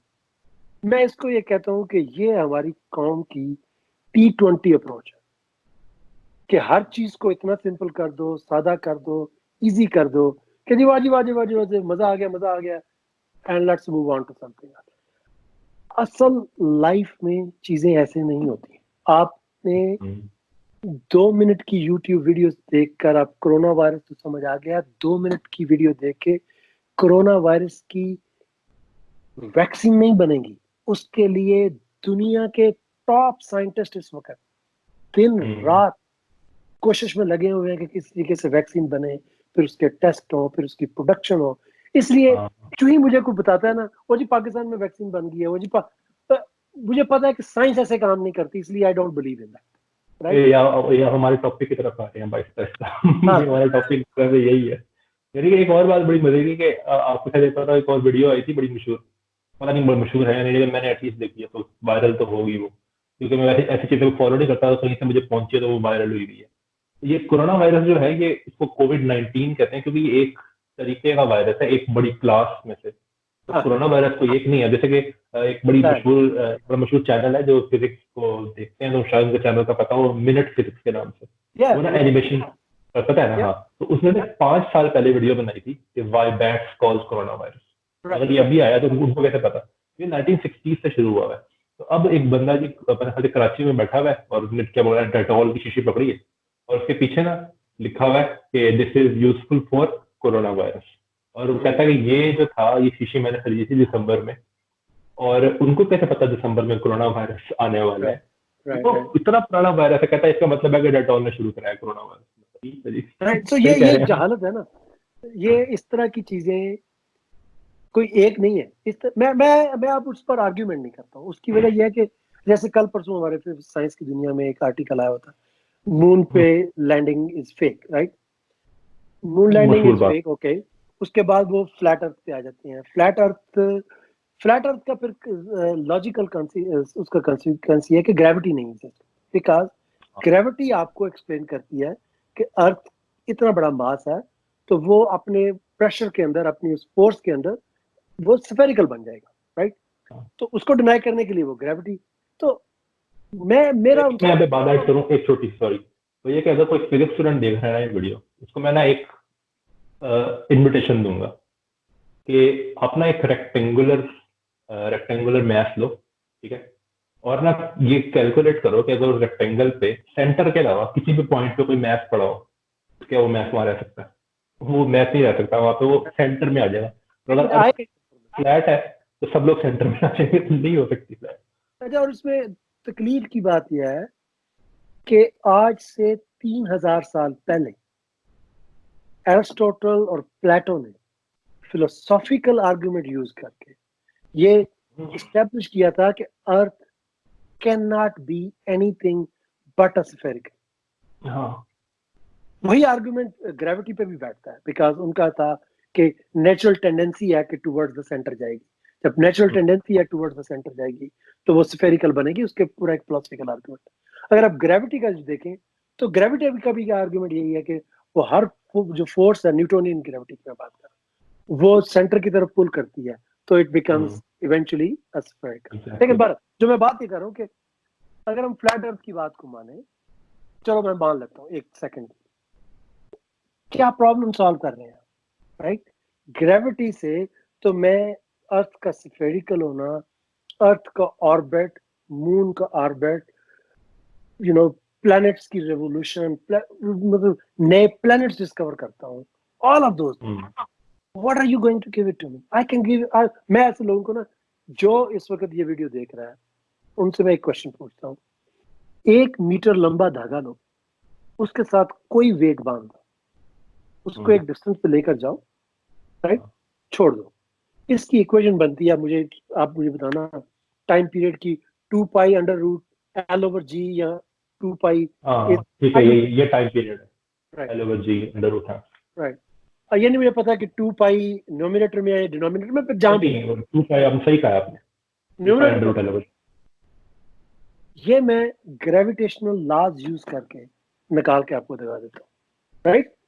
और ये पीरियड एग्जैक्टली सेम आएगा, बहुत माइन्यूट डिफरेंस होगा, बिकॉज मैं एयर रेजिस्टेंस को इग्नोर कर रहा हूँ, लेकिन वो इतना डिफरेंस है कि इग्नोर कर रहे हैं। और ये है कि ये स्मॉल ऑब्जर्वेशंस के लिए, अगर आप लार्ज ऑब्जर्वेशन लेंगे तो हल्का सा डिफरेंस आता है, लेकिन ऑलमोस्ट यही है। अब मैं उनको चैलेंज करता हूँ जो फ्लैट अर्थ और ग्रेविटी के डिनाई करते हैं कि डेंसिटी से ये बनती है। आप मुझे ये इक्वेशन बनाकर और यही साबित करके दिखा दो, राइट? फजूल बातें, इतना टाइम वेस्ट करने की इसमें जरूरत नहीं है। एनीवे, सो कह रहे हैं कि कौन सी प्रॉब्लम सॉल्व कर रहे हो, वो सॉल्व नहीं कर रहे, बस बढ़ा रहे हैं प्रॉब्लम, बढ़ा रहे हैं, लोगों की प्रॉब्लम बढ़ा रहे हैं। अच्छा, फिर साइंस ऐसे नहीं काम करती कि हसान या जरार साहब अपने टेबल पे बैठे हुए हैं और अपना दिमाग लड़ा लड़ा के प्रॉब्लम्स को ढूंढ के कोई एक थ्योरी बना रहे हैं। प्रॉपर साइंस में कोई भी थ्योरी एग्जिस्टिंग ऑब्जर्वेशंस में जो डेटा फिट नहीं बैठता, उसको एक्सप्लेन करने के लिए मॉडल होते हैं। आप कौन सा ऐसा मॉडल है, आप ऐसा कौन सी ऑब्जर्वेशन है जो नहीं सॉल्व हो रही साइंस के ग्रेविटेशन के, न्यूटोनियन ग्रेविटी से या आइंस्टाइन की ग्रेविटी पर तो हम जाते ही नहीं अभी। कौन सी प्रॉब्लम है जो सॉल्व नहीं हो रही, जिसके लिए मुझे फ्लैट अर्थ उसके लिए बनानी पड़ेगी? ऐसी कोई प्रॉब्लम नहीं है, ऐसे बोंगे मार रहे हैं। आइंस्टाइन की जो वो है रिलेटिविटी, उसको यूज करके हम एक तरह से कह सकते हैं जीपीएस यूज होता है, और फिर उसी को यूज करके, यानी कि वो लोग जो फ्लैट अर्थ पे बात कर रहे हैं ना, उनकी गाड़ियों में वो जो जीपीएस सिस्टम लगा हुआ है ना, वो भी आइंस्टाइन की रिलेटिविटी की पे काम करता है, क्योंकि ग्रेविटेशनल टाइम डिले होता है। तो या मरकरी का ऑर्बिट, बहुत थोड़ी सी हाँ, वो तो खैर खुद बात है, ठीक है, मगर वो खुद लोग यूज कर रहे हैं उसको, ऐसा नहीं है कि वो बिल्कुल डिफरेंट बात है, वो यूज कर रहे हैं उसको। तो मेरा आर्ग्यूमेंट यही होता है कि आपको कोई प्रॉब्लम लानी है जिसके सोल्यूशन के लिए आप एक नई फ्लैट अर्थ थ्योरी दे रहे हैं। फिर नॉट ओनली दिस, आपकी नई थ्योरी को कोई नए फिनोमेना डिस्कवर करने हैं, कोई मतलब कुछ तो। मैं आपको एक हिस्ट्री की एग्जांपल देता हूँ। कोपरनिकस ने सबसे पहले, इससे पहले भी लोगों ने कहा था कि सोलर सन बेस सोलर सिस्टम है, लेकिन फॉर सिंपलिसिटी हम लोग कहते हैं कि कोपरनिकस ने सबसे पहले कहा, ठीक है? आपको पता है उसकी थ्योरी को साइंटिफिक सर्कल्स में एक्सेप्ट नहीं किया गया, तो उसकी वजह क्या थी? उसकी वजह ये थी कि ये कोई चीज एक्सप्लेन नहीं कर रही थी, कोई नई चीज ये बताती नहीं थी। आपको मैं इसकी प्रॉब्लम बताता हूँ। कोपरनिकस की थ्योरी ये थी कि सूरज बीच में है, प्लैनेट्स सर्कल में मूव करते हैं। उस जमाने में ये लोगों के ज़हन में खनास था कि सर्कल जो है वो परफेक्ट शेप है। हाँ। आप अगर उसमें सर्कल में मूव करते हो तो आप मरीख का, मार्स का ऑर्बिट एक्सप्लेन नहीं कर सकते थे। वो उसमें कभी वो पीछे जाता था, कभी आगे आता था। तो लोगों का उसके ऊपर एतराज ये था कि भाई मान तो ले, लेकिन तुम चीज नहीं क्या बता रहे हो। वो कॉम्प्लेक्सिटी फिर भी वही है। आपको मरीख का ऑर्बिट प्रूव करने के लिए एक और एपी सर्कल उसके ऊपर लगाना पड़ेगा। तो इधर से आप उधर, तो वाज नथिंग न्यू तुम बता रहे हो। ये बाद में केपलर आया, इसने कहा कि सर्कल नहीं है ये, these are ellipse, and once you do the ellipse everything is easy. और मजे की बात बताता हूँ कि या अगर हम कहेंगे, एक और बात है जिसकी तरफ मैं जाना चाह रहा हूँ, मैं यहाँ से जाऊंगा। केपलर की बड़ी अच्छी एग्जांपल है कि केपलर ने ये नहीं कहा कि वो सो रहा था एकदम से उठा के था यार ये तो Exactly. ये नहीं कहा उसको 12 साल लगे डाटा एनालिसिस में। नहीं 12 साल या पता नहीं 40 नहीं, एटलीस्ट 2 डेकेड तो लगी आई थिंक। इसमें ना उनका जो वो है ना डाटा जिसको एनालाइज किया था उन्होंने, वो आया था उसका जो एक तरह से उस्ताद था, डेनिश एस्ट्रोनॉमर टाइको ब्राहे। उसने मेरे ख्याल से 40 साल लगा के ये डाटा इकट्ठा किया था। तब जाके उसकी उम्र लगी है पूरी करने में, ये नहीं कि उसने एक दिन उठा था यार। अच्छा, और ये मजे की बात ये देखें आप, टाइको ब्राहे मेरी बड़ी पसंदीदा, दो बड़ी पसंदीदा शख्सियत है, टाइको ब्राहे और केपलर। टाइको ब्राहे बड़ी मजे की चीज थी। अगर आप और मैं उस जमाने में होते, टाइको ब्राहे की अगर आप कभी तस्वीर देखें तो उसका नाक यहाँ से ना कटा हुआ था, दाढ़ी बड़ी अजीब सी है और नाक कटा हुआ है। हाँ। नाक इसलिए इसका कटा था कि किसी के साथ बहस होगी कि मैं मैथ में ज्यादा बेहतर हूँ तुम्हारे से, तो उसका हल ये हुआ कि हम स्वॉर्ड से फाइट करेंगे, तो जो स्वॉर्ड की फाइट जीत गया वो मैथ में बेहतर होगा। मतलब इस तरह की बंगियां भी लोग मारा करते। लेकिन जो मैं आपसे कहना ये चाह रहा था कि टाइको ब्राहे और केपलर का time before invention of telescope है। हाँ, गैलीलियो ने किया वो तो आके। राइट। तो वो एक जजीरे पे बैठ के रात को सिर्फ आंख से वो देख देख के अपना डेटा कलेक्ट करता था। बड़ा जमाना उसने, और उसका मैथ इतना स्ट्रांग नहीं था जितना उसका ख्याल था। केपलर का मैथ बहुत स्ट्रांग था। तो केपलर जर्मन था, ये टाइको ब्राहे की ऑब्जर्वेशन बड़ी अच्छी थी, वो देख के डाटा कलेक्ट करता है। उसने सारा कलेक्ट किया, तो उसने केपलर को हायर किया कि make sense out of my data. लेकिन उसको डेटा पूरा देता रहता है। फिर टाइको ब्राहे की डेथ होगी। उसकी डेथ भी बड़ी मजे की थी कि ये किंग के दरबार में बैठा शराब पी रहा था, और उस जमाने का एटीट्यूड ये होता था, एक जमाने का एटीट्यूड नहीं, उस जमाने का ये एक तहजीब होती थी कि जब तक किंग उठ के ना जाए आप बाथरूम नहीं जा सकते। ये शराब पीता रहा तो इसका ब्लैडर फट गया था। That's how he died, टाइको Brahe. तो फिर Kepler took over all of his data. तो केपलर ने फिर 3 लॉज बनाए जो बहुत इंपॉर्टेंट है, बहुत इंपॉर्टेंट है। उसकी इंपॉर्टेंस आपने जो बात की ना कि केपलर आइसोलेशन में बैठ के काम नहीं कर रहा था, ऐसे ही न्यूटन भी आइसोलेशन में काम नहीं कर रहा था। न्यूटन ने केपलर का डेटा को यूज किया। एग्जैक्टली। न्यूटन को जो प्रूफ मिला कि जिस तरफ वो जा रहा है, जो उसका नजरिया है, उसका सॉलिड प्रूफ उसके नजर में ये था कि अपने ग्रेविटेशनल लॉ से उसने केपलर के लॉज ड्राइव किए। जब उसने ड्राइव कर लिया तो उसको समझ आ गया। और ये मजे की बात ये कि आप उल्टा भी कर सकते हैं, आप केपलर के लॉ यूज करके न्यूटन का लॉ भी निकाल सकते हैं। एग्जैक्टली। ये एक, बल्कि आप कह सकते हैं कि एक स्टैंडर्ड सी एक्सरसाइज है बैचलर लेवल फिजिक्स में, स्टैंडर्ड एक्सरसाइज। तो बड़ी एक मजे की बात बताता हूँ मैं कि यहाँ पे थोड़ी सी लंबी बात ना हो जाए, लेकिन मैं थोड़ा कुछ कट शॉर्ट करने की कोशिश करूंगा कि न्यूटन में जो लॉ है ना, वो अगर आप कहते हैं मैंने डिराइव करना है न्यूटन का लॉ, मैंने पता ही करना है कि ये इनवर्स स्क्वायर ही क्यों है और मैक्सिस का स्क्वायर क्यों नहीं आया इसमें, ब्ला ब्ला ब्ला, इस तरह की चीजें। तो मजे की बात यह है कि इसके लिए आपको केपलर के लॉज अगर आप लो तो आपको फौरन पता लग जाएगा अच्छा ये है। लेकिन आप बिल्कुल बेसिक से स्टार्ट कर सकते हो। और बिल्कुल मेरी असल में ना एक टॉक थी, रिकॉर्डेड नहीं है, वो मेरा जब मैं 7th सेमेस्टर में था ना, तो उसमें मैंने ना ये दिया था कूलम्स लॉ के लिए, लेकिन न्यूटन लॉ के लिए भी आप वो काम कर सकते हो। तो आप बिल्कुल बेसिक से स्टार्ट कर सकते हो। अगर आपकी मैथ थोड़ी अच्छी है ना, वेक्टर एनालिसिस अच्छा होना चाहिए, तो आप शो कर सकते हो कि ये इनएविटेबल है न्यूटन के लॉ की फॉर्म। मतलब अफसोस की बात ये है, हमारे मैट्रिक में जब न्यूटन का लॉ पढ़ाते हैं ना, तो वहां पे ना एक खुद साख्ता गलत कोशिश करते हैं इसको डिराइव करने की। क्या करते हैं, कहते हैं कि न्यूटन का लॉ चूंकि ये कहता है कि जैसे जैसे मैथ बढ़ता रहेगा फोर्स बढ़ती रहेगी। हाँ ये कहता है, लेकिन इसका मतलब ये नहीं है कि फोर्स डायरेक्टली प्रोपोर्शनल है मैथ के। वो है, लेकिन इसका मतलब ये नहीं है वो फोर्स मास के स्क्वायर के प्रोपोर्शनल भी हो सकती है। तो वो कहते हैं कि चूंकि फोर्स जो है वो बढ़ेगी जब मैथ बढ़ेगा, तो फोर्स डायरेक्टली प्रोपोर्शनल है मैथ के। उनको आंसर पता है ना, उनको पहले पता है डायरेक्टली प्रोपोर्शनल, कहते हैं इसका मतलब है ही है। अच्छा चलो, हो सकता है वो ये आर्ग्यूमेंट दें कि हम ना सिंपलेस्ट केस लेना चाह रहे हैं, सिंपलेस्ट फॉर्म लेना चाह रहे हैं। चलो ठीक है, ये मान लिया, अब ये याद रखना आर्ग्यूमेंट सिंपलेस्ट फॉर्म है।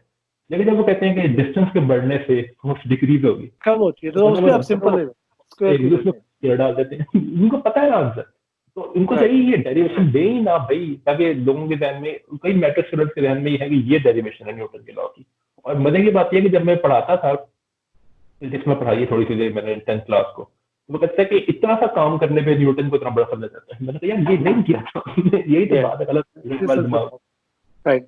मैं अपने ये purely my personal subjective opinion है। मेरा ये ख्याल है कि ह्यूमैनिटी का सबसे बड़ा ब्रेन आइजैक न्यूटन था। Very distant second was Albert Einstein. मैं अगर आप फिजिक्स की बात करें ना, हाँ अगर आप फिजिक्स की बात करें तो कोई शक नहीं, न्यूटन आइंस्टाइन से बहुत बड़ा, आइंस्टाइन से बहुत बड़ा था न्यूटन। क्योंकि आइंस्टाइन उस जमाने में आया जब थ्योरेटिकल फिजिक्स कोई चीज थी। न्यूटन उस जमाने में जब ये कोई चीज ही नहीं थी, उसने खुद से शुरू किया ये। न्यूटन वाकई बहुत बड़ा है। उसकी कंट्रीब्यूशन तो बेशुमार है, राइट। ऑप्टिक्स में उसने आउटस्टैंडिंग काम किया। तो उस जमाने में न्यूटन के दौर में लोग ये समझा करते थे कि हेवनली बॉडी, चांद, सूरज और तारे और जमीन डिफरेंट एसेंस से बने हुए हैं, डिफरेंट इनका कॉन्टेक्ट।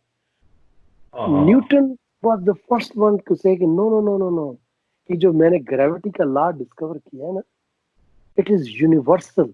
यूनिवर्सल मीन कि it applies on every damn thing in the universe. आज भी टुडे हम कोई नया जब डिस्कवर करते हैं एस्ट्रॉइड, तो उसका मास हम न्यूटन और केपलर के लॉज को यूज करके ही निकालते हैं आज, राइट। फॉर एग्जांपल, अगर वो अभी आपने शुरू में एक बात भी कही थी, मैं उस पर भी बात करने लगा था, मैंने कही नहीं। आपने कहा कि हम नए प्लैनेट्स डिस्कवर करते हैं न्यूटन के लॉज को यूज करके। तो हो सकता है किसी को पता ना हो तो मैं बता दूं कि वो सब उस प्लैनेट को डिस्कवर किया, वो तो टेलीस्कोप से होते हैं। कोई सिंपल है, सिंपल चीजों का बारे में बताओ। तो नेपच्यून जो है वो न्यूटन के लॉ से डिस्कवर हुआ, क्योंकि वो आप कह सकते हैं कि यूरेनस का जो ऑर्बिट था वो अनएक्सप्लेन्ड फ्लक्चुएशंस दिखा रहा था। उन्होंने कहा कि इतने, उन्होंने मैथ पे प्रेडिक्ट कर दिया नेपच्यून का कि इतने मैथ वाली चीज उतने डिस्टेंस पे होनी चाहिए वहां पे। न्यूटन के लॉ से हुआ था, ये सही कहा था। नॉट ओनली ये किया उसने, मुझे उस बंदे का नाम नहीं याद आ रहा, I think it was a French scientist. उसने प्रेडिक्ट किया कि at this time, this location, उस तरफ वो प्लैनेट नजर आएगा। एंड एट दैट प्लैनेट या कॉमेट? नहीं, नेपच्यून की मैं बात कर रहा हूँ। विलियम हर्शल की तो बात नहीं करते। विलियम हर्शल जिस नहीं, एक साइंटिस्ट था जिसने मैथमेटिकली प्रेडिक्शन की थी, and I believe William Herschel ने डिस्कवर किया था। अच्छा, वो कोई और है, Laplace mathematically probably Laplace, Gauss, मुझे याद नहीं किसने। उन्होंने प्रॉपर्ली उसको मैथमेटिकली प्रेडिक्ट किया कि इतना मास होगा इस जगह पर, इस टाइम पर, इधर उसको होना चाहिए, and that's where it was. तो अगर आप कॉमेट की बात कर रहे हो तो वो तो मशहूर है, वो एडमंड हैली का जो कॉमेट है। हाँ, वो तो बहुत मशहूर, वो कॉमेट कोई और ठीक है। तो एक और मुझे याद है, मैं एक और बात करने लगा था, मुझे भूल गई है। हाँ, आप कह रहे थे न्यूटन के कॉन्ट्रीब्यूशन में, कह रहे थे कि न्यूटन की तो मैथ्स में भी कॉन्ट्रीब्यूशन बहुत है। उसने, आप कह सकते हैं कि आप कह सकते हैं कि किसी ने उसको डेयर दिया और उसने उस डेयर पे ना इंटीग्रल और डिफरेंशियल कैलकुलस इन्वेंट कर डेयर पे, ट्रुथ और डेयर खेल रहा था। ट्रुथ और डेयर, और उसमें डेयर ये था कि तुमने प्लैनेट्स के मोशन को एक्सप्लेन करना है, उसके लिए उसको डिफरेंशियल कैलकुलस चाहिए थी, उसने वो इन्वेंट कर दी, इन्वेंट तो खुद ही ये बंदे की हालत का इसका क्या इसका कहते हैं, इसका इक्विवेलेंट है। इसका इक्विवेलेंट मैं हमेशा अपने दोस्तों के साथ गुफ्तगू में ये कहता हूँ कि आइंस्टाइन को जनरल रिलेटिविटी के लिए रिमानियन ज्योमेट्री की जरूरत थी, जो उसको नहीं हाँ। आती थी, राइट? हम्म। तो इट इज इक्विवेलेंट कि वो रिमानियन ज्योमेट्री पहले इन्वेंट करता हाँ, और फिर जनरल रिलेटिविटी को प्रोड्यूस करता। That's what Newton did. हाँ। और मजे की बात ये है कि अगर आइंस्टाइन अगर करता ना रिमानियन ज्योमेट्री इन्वेंट, खुद करने बैठ जाता, तो उसको उसके पास रिमानियन ज्योमेट्री थी तो उसको 10 साल लगे। तो रिमानियन ज्योमेट्री ना होती तो फिर कितने साल लगते? बहुत सारे साल। बहुत इनफैक्ट यही इस वक्त ना मसला स्ट्रिंग थ्योरी में है। स्ट्रिंग थ्योरी कई लोग क्रिटिसाइज करते हैं स्ट्रिंग थ्योरी को बहुत बुरे तरीके से, कई लोग हैं, जैसे कि डॉक्टर अब्दुल सलाम के साथ जिनको मिला था नोबेल प्राइज, वाइनबर्ग नहीं, ग्लासो ग्लासो ग्लासो आप कहते हैं रिनाउंड एनिमी है स्ट्रिंग थ्योरी, रिनाउंड एनिमी, कट्टर दुश्मन स्ट्रिंग थ्योरी के। वो और भी बड़ी है, हालांकि मजे की बात और आगे बात चली है कि ग्लासो खुद एक ऐसी चीजों में मदद दिख रही है जो बहुत हाई एनर्जी पे जाके, फॉर एग्जांपल उसका एक मॉडल है SU5, एक ग्रुप होता है, उसकी सिमेट्री है, यानी कि इस तरह से ना ग्रैंड यूनिफिकेशन थ्योरी है, इसमें स्ट्रॉन्ग फोर्स और वीक फोर्स को ना कंबाइन करते हैं, तो वो जाके होती है 10⁵15 GeV पे। यानी कि एक तरह से कह लें कि आम लोगों को समझने के लिए कि 1,000 अरब और एक यूनिट है एनर्जी का जिसको कहते हैं GeV, उस एनर्जी पे जाके, और अभी हम बैठे हुए हैं कितने 1,000 GeV पे, यानी कि अभी हम 1,000 अरब गुना पीछे हैं, उस एनर्जी पे जाके होती है। और ग्लासो का जो क्लेम है वो कहते हैं कि स्ट्रिंग थ्योरी बहुत हाई एनर्जी पे जाके होगी, तो इसलिए हम इसको टेस्ट नहीं करते, हालांकि वो खुद इस चीज में मदद दिख रहे हैं। तो मैं कहता हूँ कि स्ट्रिंग थ्योरी में यही मसला है, इसकी जो मैथ्स है ना वो नहीं बनी अभी तक, उसकी मैथमेटिकल एप्लीकेशन नहीं पता मुझे। अच्छा, ये बड़ी अजीब सी बात है। यूजुअली जनरली एक मिसाल है जिसमें मैथ नहीं था तो मैथ इन्वेंट किया गया, न्यूटन की, राइट? वो ग्रेविटी को एक्सप्लेन करने, प्लैनेटरी मोशंस को एक्सप्लेन करने के लिए न्यूटन को कैलकुलस इन्वेंट करनी पड़ेगी, राइट? इसके अलावा यूजुअली ये होता है कि मैथ इज हमेशा 2, 3, 4, 5, 10 साल फिजिक्स से आगे होता है, राइट? क्योंकि ऐसे तुम आप ये देख लो, मेरा बड़ा फेवरेट मैथमेटिशियन है एवरेट गैलोआ, ओके, फ्रेंच। उन्होंने जो ग्रुप थ्योरी इन्वेंट की थी उसकी बेस पर सिमेट्री और ये क्वांटम मैकेनिक्स की सारी चीजें बहुत पहले कर ही नहीं सकते आप। तो this is the one of the very few times physics मैं क्वांटम इसकी स्ट्रिंग थ्योरी का मैथ मैंने पहले 2-3 पेजेस से आगे मैं नहीं जा सकता हूँ, दैट्स नॉट माय। तो मुझे इतना पता है, लेकिन मेरी स्ट्रिंग थ्योरी के बारे में वही नॉलेज है जो एक पॉपुलर साइंस पढ़ने वाले की है, शायद उससे थोड़ी ज्यादा हो लेकिन इतनी ज्यादा नहीं। तो मैंने ये मतलब this is the first time जो मैंने लोगों से सुना है, पढ़ा है कि फर्स्ट टाइम साइंस में कि physics is ahead of math. वो मैथ ही मौजूद नहीं है जो इस फिजिक्स को एक्सप्लेन कर सके। तो what part of that math is not there? I did not understand.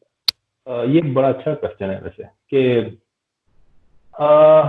अगर हम ये देखें ना कि जैसे में स्ट्रिंग थ्योरी जो है ना वो इन्वेंट हुई थी, एक तरह से उसकी इन्वेंशन हुई थी 1960s के एंड में, 1968 में, जब ना एक बड़ा मशहूर फार्मूला जिसे कहते हैं विनित-जानव फार्मूला, उस वक्त नहीं पता था कि स्ट्रिंग थ्योरी क्या चीज है। उस वक्त ना वो स्ट्रॉन्ग फोर्स को समझने की कोशिश कर रहे थे, और तो वहां पे ना ये पता लगा कि क्वार्क्स के दरमियान ना क्वार्क्स ऐसे बिहेव करते हैं जैसे कि वो ना स्ट्रिंग से जुड़े हुए हैं, एक डिस्क्रिप्शन ऐसे थी जैसे कि स्ट्रिंग है। तो उन्होंने इस आहिस्ता आहिस्ता इस चीज को ना बोलना शुरू किया सीरियसली, लेकिन फिर 1980s में, आई थिंक 70s में, तो इतना मुझे याद नहीं है, आई थिंक 80s है शायद, उसमें ना एक नया आप कह सकते हैं कि ट्रिक इन्वेंट हुआ डेविड ग्रॉस की तरफ से, और विल्चेक ने भी किया था, जिसका नाम है एसिम्प्टोटिक फ्रीडम, या नाम सुना होगा आपने। एसिम्प्टोटिक फ्रीडम ये है कि क्वार्क्स, एसिम्प्टोटिक फ्रीडम ये है कि जिस तरह दो इलेक्ट्रॉन्स है ना, ये करीब होंगे तो ज्यादा जोर से रिपेल करेंगे, लेकिन अगर ये दूर जाते जाएंगे तो ये कम जोर से रिपेल करेंगे। क्वार्क्स का उल्टा है क्वार्क्स का बिल्कुल उल्टा है, करीब आएंगे बिल्कुल कोई फोर्स नहीं है। तो दूर जाएंगे तो ये बिल्कुल ऐसा जैसे रबर बैंड है, रबर बैंड फ्लैट हो, कुछ भी नहीं है। दूर जाएंगे तो उतना ही मुश्किल है और खींचना, और इसकी वजह से हमें तो जो आइसोलेटेड स्ट्रिंग क्वार्क्स नहीं दिखते। हाँ, यानी कभी कहते हैं कि ऐसा जो स्ट्रिंग से जुड़े हुए हैं, तो यहाँ से स्ट्रिंग का आइडिया आया था। यानी कभी कहते हैं कि एक तरह से ये स्ट्रॉन्ग इंटरेक्शन को समझने के लिए शुरू हुआ था। लेकिन फिर ये हुआ कि 1980s में ना, जिसको हम first super string theory revolution भी कहते हैं, 1984 में दो मैथमेटिशियंस और फिजिसिस्ट हैं जिनका नाम है श्वार्ट्ज और ग्रीन। माइकल ग्रीन ये लुकासियस प्रोफेसर भी रह चुके हैं मैथमेटिक्स से कैम्ब्रिज यूनिवर्सिटी। इन्होंने ना एक सिंपल लैंग्वेज में एनॉमली कैंसलेशन की, यांग मिल्स एनॉमली और ग्रेविटेशनल एनॉमली। उससे पता लगा कि स्ट्रिंग थ्योरी जो है ना, वो ना सारी फोर्सेस को डिस्क्राइब कर सकती है, यानी कि ये मच मोर पावरफुल है। वहां से लोगों का बड़ा इंटरेस्ट शुरू हुआ। लेकिन फिर आगे जाके मसला ये हुआ कि काफी लोगों को पता होगा ये 5 स्ट्रिंग थ्योरीज आई। फिर एडवर्ड विटन ने 1995 में ये कहा कि 5 स्ट्रिंग थ्योरी एक ही थ्योरी है।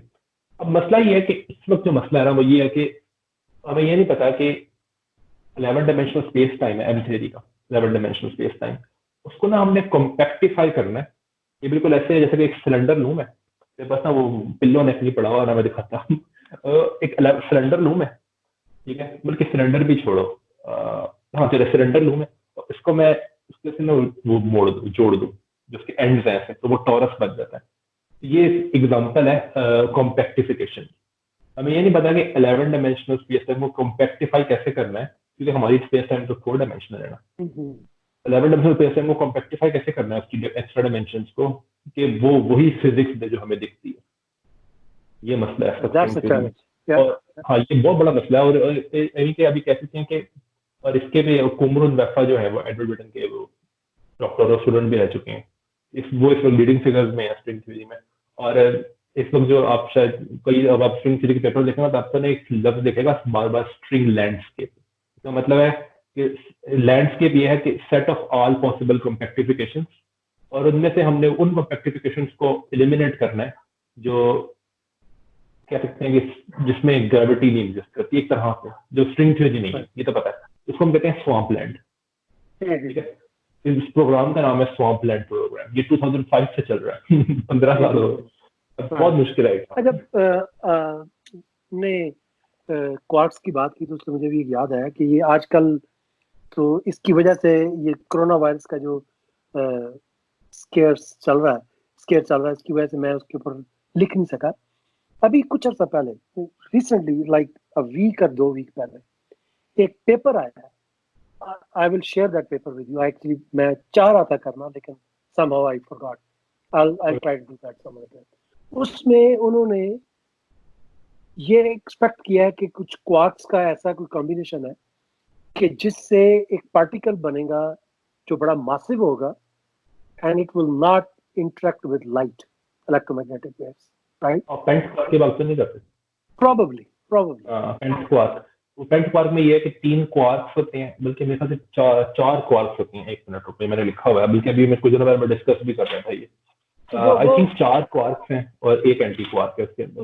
लेकिन बात ये है कि पेपर असली में सारे पेपर, मुझे उसकी ब्यूटी ये है कि इट इज फर्स्ट टाइम कि we have something that we think might be dark matter, और मेरे ख्याल में that is a huge leap in science. असल में ये whether it is or not, sorry, नहीं, असल में डार्क मैटर के मैं कह रहा हूँ 4 क्वार्क्स ही हैं, सही कह रहा हूँ, 4 क्वार्क्स और 1 एंटी क्वार्क। उसमें एक बात की है कि डार्क मैटर के काफी सारे कैंडिडेट्स पहले भी रहे हैं, जैसे कि एक्सियॉन्स रहे हैं, और एक और बड़ी क्या कह सकते हैं फेमस प्रॉब्लम है फिजिक्स में, जिसका जो है न्यूट्रिनो मैसेज की प्रॉब्लम। ये स्टैंडर्ड मॉडल का, आप कह सकते हैं स्टैंडर्ड मॉडल का जो ओनली बड़ा फेलियर है ना, वो ये है कि न्यूट्रिनो जो है वो स्टैंडर्ड मॉडल में मैसलेस है, लेकिन एक्चुअली वो मैसिव है। बहुत सारे एविडेंस है इस चीज के बारे में। तो पॉसिबली वो न्यूट्रिनो है डार्क मैटर, पॉसिबली, क्योंकि न्यूट्रिनो बहुत हल्का सा, वो ग्रेविट, अगर वो मैसिव हो न्यूट्रिनो तो वो ग्रेविटेशनली इंटरेक्ट करेगा, कोई मसला नहीं है उसमें। और डार्क मैटर भी करता है, लेकिन वो लाइट के साथ इंटरेक्ट नहीं करेगा, क्योंकि वो न्यूट्रिनो जो है वो इलेक्ट्रोमैग्नेटिकली इंटरेक्ट नहीं करता, वो सिर्फ वीक फोर्स की तरह इंटरेक्ट करता है। तो न्यूट्रिनो भी हो सकता है, पेंट क्वार्क जो है उसके बारे में अभी ज्यादा नहीं पता, लेकिन ये अनस्टेबल है मेरे ख्याल से। लेकिन तो ये व्हाटएवर इट इज, जो न्यूट्रिनो है वो मैसिव नहीं है, it's a very light particle. Seven model में, हाँ, सेवन मॉडल में तो बिल्कुल जीरो है मैस उसका। नहीं वो तो मुझे पता है, लेकिन वैसे प्रैक्टिकली जो उसका मास मैंने देखा है वो तो प्रैक्टिकली अगर चलो मैं इस पे थोड़ी सी भी बात कर लेता हूँ, क्योंकि प्रॉब्लम शुरू हुई है कि हम एक्सपेक्ट ही क्यों करते हैं कि न्यूट्रिनो का मैस है। वो उसकी रीजन, एक तो बड़ी रीजन तो ये है कि न्यूट्रिनो के 3 फ्लेवर्स हैं, ये एक इलेक्ट्रॉन, म्यूऑन और टाओ। तो ये एक दूसरे में ना ऑसिलेट कर सकते हैं, तो कहते हैं न्यूट्रिनो ऑसिलेशन। अब ये ऑसिलेशन नहीं होगी अगर ये मैसलेस हो, अगर मैस ना हो, ठीक मैस ना हो। लेकिन ऑसिलेशन फ्रीक्वेंसी से हम पता कर सकते हैं कि हमारे पास एक फार्मूला भी, बल्कि मैं दिखा सकता हूँ अगर कोई इंटरेस्टेड हो। मैं दिखा सकता हूँ। क्या ऐसा मुमकिन है कि बाद में आप वीडियो के ऊपर वो फार्मूला लिख दो यहाँ पर? मैं दिखा देता हूँ, वो लिख भी दूंगा, मैं लिख भी दूंगा। Right. मेरे सामने ही है तो मैं दिखा देता हूँ। ये फार्मूला है दरअसल, ये फार्मूला आपको दिख रहा हो ना, ये पी ऑफ एल दिख रहा है, पी का मतलब है प्रोबेबिलिटी, एल और ये देखें ये डेल्टा एम। तो ये जो एल का मतलब है कि कितने डिस्टेंस बाद वो ऑसिलेट करेगा दूसरे न्यूट्रिनो में। तो it depends on difference of message of neutrinos. तो अगर डिफरेंस ऑफ मैसेज ना हो न्यूट्रिनोस का तो ये ऑसिलेट ही कर सकते, लेकिन ऑसिलेट करते हैं। तो मतलब है कि मैथ ये भी नहीं कि मैथ है, ये भी कि मैथ डिफरेंस भी है। राइट। और एक और बात मैं आपने दोबारा देख लेना वीडियो में कि डेल्टा एम स्क्वायर पे डिपेंड करता है। इसका मतलब है कि अगर दो पार्टिकल्स हैं, इलेक्ट्रॉन सॉरी दो न्यूट्रिनोज हैं, इलेक्ट्रॉन न्यूट्रिनो और म्यूऑन न्यूट्रिनो, तो ये इनकी प्रोबेबिलिटी, ऑसिलेट करने की प्रोबेबिलिटी हम कहते हैं कि डेल्टा एम स्क्वायर क्या है। इसका मतलब है कि हमें ये नहीं पता चलेगा कि भारी कौन सा है, क्योंकि अगर ये भारी हो डेल्टा एम स्क्वायर तब भी वो ये स्क्वायर तो पॉजिटिव ही रहेगा, और डेल्टा एम पे डिपेंड करता है। अच्छा ये है डेल्टा एम। तो एक तरह से हायर आर्की नहीं पता हमें। तो ये न्यूट्रिनो मास हायर आर्की, इसके ये चाइना में एक, पता नहीं चाइना में कोरोना वायरस हो गया, पता नहीं क्या होता है। चाइना में एक एक्सपेरिमेंट शुरू हुआ है जिसको कहते हैं जूनो, JUNO। तो जूनो एक्सपेरिमेंट का जो एक बड़ा काम है ना वो यही है कि मास हायरार्की को एस्टैब्लिश करें न्यूट्रिनोस की। अभी नहीं पता हमें, ये बड़ी एक्टिव प्रॉब्लम है। और मजे की बात बताऊं कि जो लोग स्ट्रिंग थ्योरी पे क्रिटिसाइज करते हैं ना, वो इन्हीं चीजों पे काम करते हैं। वो इन्हीं चीजों पे काम करते हैं, क्योंकि वो कहते हैं कि क्योंकि उनका मानना ये है कि न्यूट्रिनो मैथ की जो प्रॉब्लम है ना, वो वाहिद गेट है जिससे आप नई फिजिक्स में जा सकते हो। उनकी बात सही भी है, वाहिद नहीं कहना चाहिए, क्योंकि हम कहते हैं स्ट्रिंग थ्योरी भी है, वो कहते हैं नहीं न्यूट्रिनो मैथ। तो ओके, तो डार्क मैटर का ये है कि मैं ये कहना चाह रहा था कि डार्क मैटर एक अनसॉल्व प्रॉब्लम है। मेरा ये ख्याल है या होप है कि इन माय लाइफ टाइम हम लोग डार्क मैटर का सोल्यूशन दें इंशाल्लाह। डार्क मैटर की अब मैं भी ये करता हूँ कि इंशाल्लाह डार्क मैटर का सोल्यूशन आ जाएगा, क्योंकि इसमें काफी सारी हमारे पास अब वो है, क्या कहना चाहिए मुझे, लफ्ज याद आ रहा, मैं क्या कहना चाह रहा था, हमारे पास काफी प्रोग्रेस है। डार्क एनर्जी की जो प्रॉब्लम है ना वो बहुत मुश्किल है,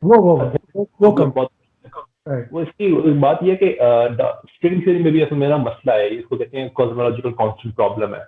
डार्क एनर्जी की प्रॉब्लम बड़ी गंदी है। डार्क मैटर की प्रॉब्लम हम सॉल्व कर लेंगे काफी, क्योंकि एक और भी है कि अगर हमें सुपर सिमेट्री मिल जाए ना, सुपर सिमेट्री एक खास तरह की ना सिमेट्री है।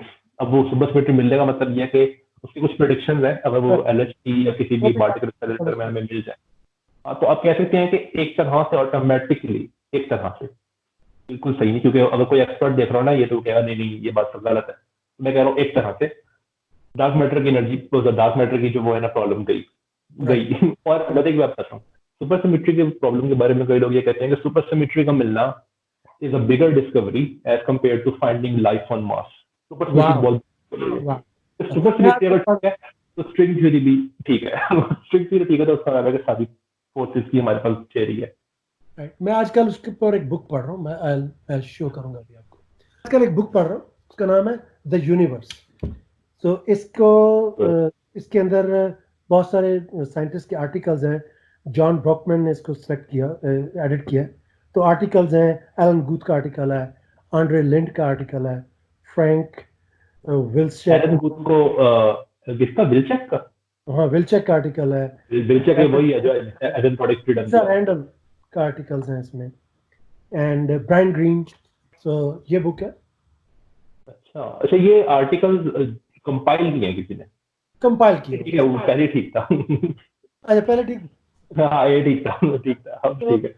इसकी मैं यूजुअली ना मैं बुक को जल्दी नहीं पढ़ता हूँ, राइट। मुझे कोई रेस नहीं करनी किसी के साथ, तो मैं I enjoy it, I read and you know stuff like that. तो मैं इसको पढ़ रहा हूँ। इसके अंदर 2-4 आर्टिकल जो है ना वो मुझे इनका नाम हमेशा से भूल जाता है। आंड्रे लेंट, रशियन फिजिसिस्ट है बहुत बड़ा कॉस्मोलॉजिस्ट है। यार। इनका एक आर्टिकल लिखा हुआ है, मैं वो आर्टिकल पढ़ता जा रहा हूँ, मैं कह रहा हूँ यार man this is how you right. I would recommend, it's popular book है, इट्स नॉट अ साइंस की बुक नहीं है। मल्टीवर्स के बारे में लिखा है। उन्होंने उन्होंने उसके ऊपर लिखा हुआ है his idea about his against I think Elon Guth. हाँ लेकिन एलन गुथ के अगेंस्ट होने का मल्टीवर्स मतलब, पे नहीं लिखा हुआ। एलन गुथ के अगेंस्ट होने के दो मतलब हैं कि एलन गुथ किसी और चीज के अगेंस्ट भी हो सकते हो आप, या फिर आप इन्फ्लेशन के अगेंस्ट हो। इन्फ्लेशन के अगेंस्ट आई थिंक वो नहीं है।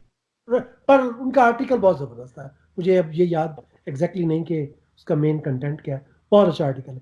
बट उसकी जो ब्यूटी जो मैं बताना चाह रहा हूँ वो ये है कि उससे ये पता लगता है कि हमारे यहाँ लोगों को बहुत मिसअंडरस्टैंडिंग है कि बिग बैंग है, खत्म हो गई, और अब बिग बैंग के ऊपर वो आप आर्टिकल पढ़ो तो आपको पता लगेगा कि कितनी डायनामिक डिस्कशन साइंस में इस वक्त चल रही हैं बिग बैंग के ऊपर। लोग क्या ब्यूटीफुल आर्टिकल। मैं साइंस चारों में जो डिस्कशन चलती है ना, मैं मेरी ख्वाहिश ही है कि वैसे पॉसिबल नहीं है ये, ख्वाहिश है कि इस दुनिया में ना एटलीस्ट हर बंदे को ना ये पता हो कि साइंटिफिक कम्युनिटी का माहौल कैसे होता है। अगर ये पता लग जाए ना लोगों को, तो ये जो क्लेम्स करने वैसे ही छोड़ देंगे। वो ये क्लेम जो करते हैं एकदम से क्लेम, अगर उनको सिर्फ पता लगे माहौल कैसा होता है साइंटिफिक कम्युनिटी राइट का, राइट। इतनी अनसर्टेनिटी के साथ जीना आना चाहिए बंदे को। ठीक है, अच्छा अभी आपको अगर नहीं पता।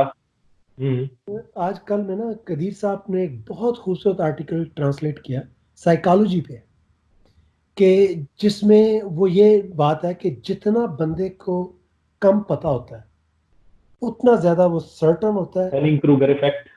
Right right. उतना ज्यादा उसको अपनी बात पे यकीन होता है। एग्जैक्टली। जितना जितना किसी को पता होता है ना उतना वो केयरफुल होता है।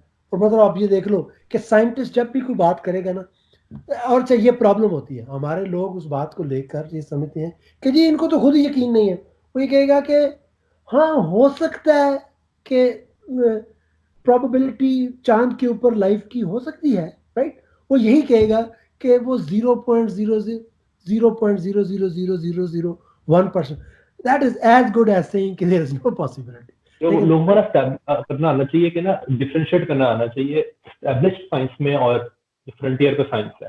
एस्टेब्लिश्ड साइंस में हम कभी नहीं कहेंगे, हम ये नहीं कहेंगे कि न्यूटन का लॉ ठीक हो भी सकता है, नहीं भी हो सकता भाई, राइट राइट अपनी डोमेन में ठीक है, अपनी डोमेन में वो बिल्कुल ठीक है। लेकिन जो फ्रंटियर पे चल रही है उसके बारे में तो अभी काम चल रहा है। उसके अगर आप कहोगे कि डाउट क्यों है, तो यार ये तो होता ही है डाउट। अगर हमें सब कुछ पता ही है तो फिर हम क्या कर रहे हैं ऑफिस में बैठे हुए, ऐसे राइट। बैठे हुए हैं बस। चाहिए आपने अभी एक बात की, मैं उसके ऊपर कमेंट करना चाहता हूँ। उन्होंने कहा कि अपनी डोमेन में न्यूटन का लॉ बिल्कुल ठीक है। ये कितना इम्पोर्टेंट पॉइंट है कि हमारे पाकिस्तान की कम्युनिटी के लोग इस बात को नहीं समझते कि साइंस में, और ये बात मैं जरा केयरफुली कहना चाहता हूँ तो लोग इसको अंडरस्टैंड करें। जब एक आइडिया थ्योरी बन जाती है, थ्योरी मीन कि उसके प्रैक्टिकली प्रूफ होते हैं, तो वो उसका ये मतलब होता है कि कोई डोमेन है, कोई एक सेट ऑफ ऑब्जर्वेशंस है जिसको वो एक्सप्लेन करते हैं। उन सेट ऑफ ऑब्जर्वेशन को वो हमेशा एक्सप्लेन करते हैं, वो कभी गलत नहीं होती उसमें। हाँ ये मुमकिन है कि एक नया सेट ऑफ ऑब्जर्वेशंस आए जिसको ये थ्योरी एक्सप्लेन ना कर सके, वो गलत नहीं है। वो उस डोमेन में वो थ्योरी हमेशा करेक्ट होती है। हम जब ये कहते हैं ना कि कोई थ्योरी गलत हो गई है, तो साइंस में उसका ये मतलब होता है कि हमने उसकी लिमिटेशंस फाउंड कर ली। यानी क्या तो कहते हैं इनकम्प्लीट है, गलत कहना चाहिए, इनकम्प्लीट है। इनकम्प्लीट होती है यार, साइंस में थ्योरी कंप्लीट नहीं है। जब न्यूटन ने अपनी थ्योरी ग्रेविटेशन की पेश की थी, न्यूटन की अपनी प्रिंसिपिया में इसका रेफरेंस मौजूद है कि उसने एक्शन एट अ डिस्टेंस पर ही वाज रियली पजल्ड, ये उसको बड़ा मशहूर कोट है। राइट। फिर बाद में आकर हमें मरकरी के ऑर्बिट को एक ज़माने में मुझे याद है कि हम लोग कैलकुलेट किया करते थे, अब पता नहीं लोग एफएससी बीएससी में ये करते हैं कि नहीं, कि मरकरी के ऑर्बिट की वो जो प्रिसेशन है वो आप कैलकुलेट करें तो एग्जैक्टली हाफ आती है from what you actually observe.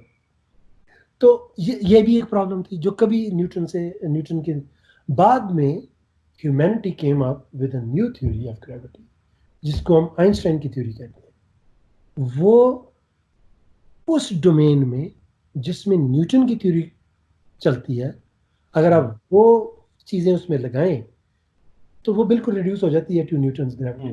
Gauss की फॉर्म में होती है बट डजंट मैटर, राइट, वो उसमें रिड्यूस हो जाती है।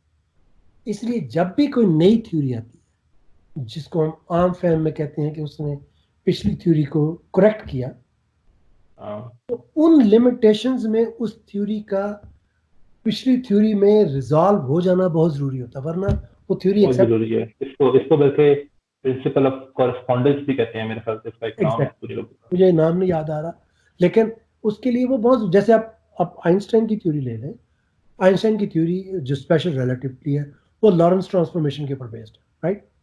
अगर आप उसके अंदर ये लिमिटेशन लगाओ कि v is much less than c, it becomes Galilean transformation, right? Galilean transformation is Newtonian physics, right? तो वो ट्रांसफॉर्म होती है। आप आउट ऑफ ब्लू ऐसी कोई थ्योरी नहीं लाते हो जो पता नहीं किन चीजों को एक्सप्लेन करे और वो जो पिछली थ्योरीज हैं उनमें रिड्यूस ना होती हो, तो ऐसी थ्योरी में मुझे कोई दिलचस्पी ही नहीं है। दैट्स व्हाई मैं एस्टैब्लिश्ड साइंस में रिड्यूस होना चाहिए उन चीजों को, अगर आप उसको डोमेन में लेके जाओ। अच्छा, ये इवन कि अगर आप क्वांटम मैकेनिक्स की बात करो जो इतनी अजीब है, तो उसको भी अगर आप रिड्यूस करो ना, फॉर एग्जांपल मैं कुछ स्पेसिफिक एग्जांपल टेक्निकल नहीं करना चाह रहा, लेकिन चलो अगर कोई इंटरेस्टेड है तो फॉर एग्जांपल हमारे क्वांटम मैकेनिक्स में हमारे पास एक फार्मूला है जिसका क्लाइन-निशीना फार्मूला। क्लाइन-निशीना फार्मूला दरअसल कॉम्पटेंस स्कैटरिंग है ना, उसके क्रॉस सेक्शन को एक्सप्लेन करता है। उसको रिड्यूस होना चाहिए थॉमस प्रिसिजन पे, जो कि क्वांटम मैकेनिक्स में बहुत पहले आया हुआ था, सिर्फ मैक्सवेल की थ्योरी को यूज करके आया हुआ था। तो इवन कि क्वांटम मैकेनिक्स का अगर आप देखो कि जो उसका आइडिया है वो कितना डिफरेंट है क्लासिकल फिजिक्स से, लेकिन इट उसके रिजल्ट को बिल्कुल रिड्यूस होना चाहिए। ये इसके तो इसलिए जब भी मैं जो मेरे नाजरीन उनको कहना चाहूँगा कि आप के ज़हन में कोई नई बात आ जाए, ये एक्चुअली ये बहुत बड़ी प्रॉब्लम है विद थ्योरी ऑफ एवोल्यूशन, जो फिजिक्स का मेरा और आपका टॉपिक नहीं है। लेकिन अगर आप कोई नई थ्योरी लेकर आते हैं, आपको एवोल्यूशन पसंद नहीं है, तो I really don't care, right, because evolution एक सेट ऑफ डेटा को एक्सप्लेन करती है। आपका जो नई थ्योरी होगी वो उसी सेट ऑफ डेटा को एक्सप्लेन करेगी और कोई नया इंफॉर्मेशन भी देगी, और इन उस सेट ऑफ डेटा की डोमेन में इसमें रिड्यूस भी होनी चाहिए। तो ऐसा चलो सपोज करें कि अगर नहीं भी होती रिड्यूस तो होना ही चाहिए जाहिर है, लेकिन अगर वो कुछ नया नहीं देता तो चलो लेके तो वो जितना कि वो फिर एवोल्यूशन का वो एक कंपेटिटर बन जाएगा, ठीक है, लेकिन वो एक चीज को एक्सप्लेन तो करे ना। अब ये तो नहीं आप कह सकते ना कि हमारे पास और कुछ नहीं है देने के लिए, लेकिन आप जो लोगे वो गलत है। हाँ, ये फिर आप बोलते रहो, कुछ मसला नहीं है, बोलते। एक और बड़ी कॉम्प्लिकेटेड चीज है जो मैं थोड़ा सा we are into this discussion, तो मैं करना चाहूंगा लोगों के अंदर एक, और ये बात थोड़ी डिफिकल्ट है आपके लिए नहीं, जो सुन रहे हैं उनके लिए, कि जो फिजिक्स की थ्योरी होती है वो एक्चुअली एक मॉडल होता है, एग्जैक्टली सेल्फ रियलिटी नहीं होती वो, राइट। हम ऐसे मॉडल भी बना सकते हो जिसका कोई ताल्लुक नहीं है रियलिटी से। फॉर एग्जांपल वो पता है क्यों बनाते हैं, वो होता कोई पूछे क्यों बनाते हैं, वो जो फिजिक्स का काम करते हैं उनको तो पता है क्यों बनाते हैं। वो इसलिए क्योंकि अगर आप एकदम से रियलिटी वाले मॉडल बनाना शुरू कर दो ना तो आप सॉल्व नहीं कर सकते कई बार। आपको एक तरह से कह सकते हो हाथ साफ करने के लिए, हाथ सीधा करने के लिए ना जरा अपना चीजें सीखने के लिए, अच्छा मैं जरा आसान चीजें पहले सीखूंगा जिसका कोई ताल्लुक नहीं है रियलिटी से, मैं वो उन मॉडल को पहले सॉल्व करूँ, जिसको हम ना टॉय मॉडल कहते हैं। टॉय मॉडल का मतलब यही है ट्वाई मॉडल हाँ खेलने के लिए, अच्छा अच्छा Why? toy. ट्वाई मॉडल सिर्फ खेलने के लिए। तो ये बड़े मशहूर टर्म है फिजिक्स और मैथमेटिक्स में भी आए थे। ट्वाई मॉडल मतलब है कि सिर्फ ऐसे जिसको अपन हाथ सीधा करना है। For example Right. अगर कोई स्ट्रिंग थ्योरी पढ़ना शुरू करे, मैं मुश्किल एग्जांपल दे रहा हूँ, लेकिन चलो कोई स्ट्रिंग थ्योरी पढ़ना शुरू करे, तो सबसे पहले उसको ये नहीं कहते हैं कि चलो जी हमने पढ़नी है super string theory with 10 dimension, जो कि चलो 11 डायमेंशन एम थ्योरी की बात कर लो, जो कि एक्चुअल जो हम समझते हैं कि रियलिटी को एक्सप्लेन करती है। ऐसा नहीं करते वो कभी भी, इतनी मुश्किल थ्योरी है। तो ऐसा नहीं करते वो। उसको शुरू में क्या आप शुरू कराते हैं, मुझे नहीं पता कोई ऐसा स्ट्रिंग थ्योरी का कोर्स जो यहाँ से शुरू ना करता हो, और वो है बोसोनिक स्ट्रिंग थ्योरी। बोसोनिक स्ट्रिंग थ्योरी क्या है? फर्मियन है ही नहीं, इसका मतलब है कि हमारी जरूरत नहीं है, इसका मतलब हमारी आपको मैं बात कर सकता हूँ। ये एक जुमले में ना बड़ा, जितना मेरा एक्सपीरियंस है ना फिर इसको वो छुपा हुआ है, वो ये है, अभी तक अभी और बनना है वैसे, इतना है वो ये है कि फर्मियन बहुत डिफिकल्ट है। ये मैं बात बता सकता हूँ। आप उसको फिर लोगों zero को लगा, यार क्या है, हाँ लेकिन और बड़ी रीजन है उसकी। कोई होता है, कोई लोग यार क्या है, बोसॉन्स और फर्मियन दोनों पार्टिकल्स है, फर्मियन बहुत डिफिकल्ट है। वो इसलिए क्योंकि मैं उसकी ज्यादा रीजन नहीं बता सकता। उसमें हमें ऐसे नंबर स्टडी करने पड़ते हैं जो एंटी कम्यूट करते हैं। जैसे कि 2 into 3 है ना, तो समझ लें ऐसा है कि 2 into 3 3 into 2 के इक्वल नहीं, के इक्वल नहीं। एंटी कम्यूट करते हैं। Right, right. और भी बड़ी रीजन है अच्छा फर्मियन की। मैं इसी बात की एक इजी एग्जांपल, हाँ। आपकी एग्जांपल ठीक है, स्ट्रिंग थ्योरी मुश्किल है लोगों के लिए अंडरस्टैंड करना। मैं आपको मैं इजी एक और बात छोटी सी मैं कर दूं कि वो इस पे शुरू करते हैं। तो अब ये बोसोनिक स्ट्रिंग थ्योरी है, वो आपने जो बात की थी कि ये मॉडल है, बिल्कुल मॉडल है, लेकिन इसका रियलिटी से कोई लेना देना नहीं है। बिल्कुल सही बात है। राइट। ऐसे ही फ्लैट अर्थ एक मॉडल था, अभी भी अच्छा। आज भी मैं और आप, हम तो हंसते हैं ना इसके ऊपर। मैं और आप, मेरे घर के बैकयार्ड में एक छोटा सा बैकयार्ड है, कोई जिसमें हम लोग बच्चे खेलते हैं, कभी कभी कोई फूल लगाते हैं। मैं जब भी उसमें अंदर कोई क्यारी बनाता हूँ, I am using flat earth model, right. मैं 3 फुट बाय 2 फुट काट के तो एक रेक्टेंगल बनाता हूँ जो कि फ्लैट है। अगर मैं फ्लैट ना चाहूँ, इट्स परफेक्ट। मैंने इसकी कैलकुलेशन की है, कभी मैं शो भी करूंगा इस ग्रुप में। आप कैलकुलेट कर सकते हो कि स्फीयर के ऊपर एक जो पोर्शन है उसका एरिया निकालने का फार्मूला क्या है। उसमें बहुत सारी टेक्नोमेट्रिक टर्म्स आएंगी, अर्थ का रेडियस आएगा, right, all sorts, latitude, longitude और सब चीजें लेकर आपके पास जो जवाब आएगा वो 3 foot by 2 foot, that mean 6 square metre से थोड़ा सा डिफरेंट होगा। स्क्वायर फीट, वो इतना स्क्वायर फीट, सॉरी, इतना डिफरेंस होगा कि उसके ऊपर जो मैंने ईंट है, वो ईंटें जो मैंने उसमें क्यारी में लगानी है, उससे कोई फर्क नहीं पड़ेगा। यानी कि कह सकते हैं कि फ्लैट अर्थ मॉडल भी अपनी डोमेन में सही है। अपने डोमेन में बिल्कुल ठीक है, वो डोमेन है जब आपने छोटी सी खेत बनानी है, जब आपने छोटी सी क्यारी बनानी है।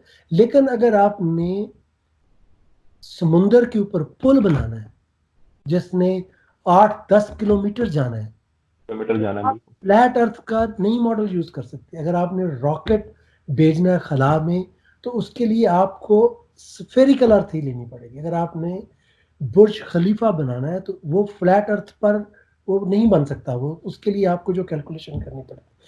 तो ये डिपेंड करता है, ये वही बात है कि ये एक मॉडल होता है किसी प्रॉब्लम को सॉल्व करने के लिए। हम आहिस्ता आहिस्ता थोड़ा थोड़ा इस मॉडल को रिफाइन करते करते रियलिटी की अंडरस्टैंडिंग करते हैं। यानी कि वो चीजें हम ऐड करते हैं मॉडल में जो मैटर करती हैं, और बहुत से मेट्रोलॉजी भी करती है, लेकिन हर चीज को इंक्लूड करना मॉडल में ये मैथमेटिकली आसान नहीं है। फॉर एग्जाम्पल मैं बड़ी हार्श बात कह सकता हूँ, लेकिन वो सच है। तो ये है कि कई लोगों ने जिन्होंने एफएससी की हुई है, और मोस्ट प्रोबेबली जिन्होंने 4 इयर्स की वो डिग्री भी की हुई है फिजिक्स की, ठीक है, मैं गारंटी से कह सकता हूँ उन्होंने कभी कोई real world mechanical problem solve भी नहीं किया आज तक। क्यों? उन्होंने कभी एयर रेजिस्टेंस डाला ही नहीं बीच में, कभी उतना मुश्किल है डालना, बड़ा मुश्किल है डालना एयर रेजिस्टेंस।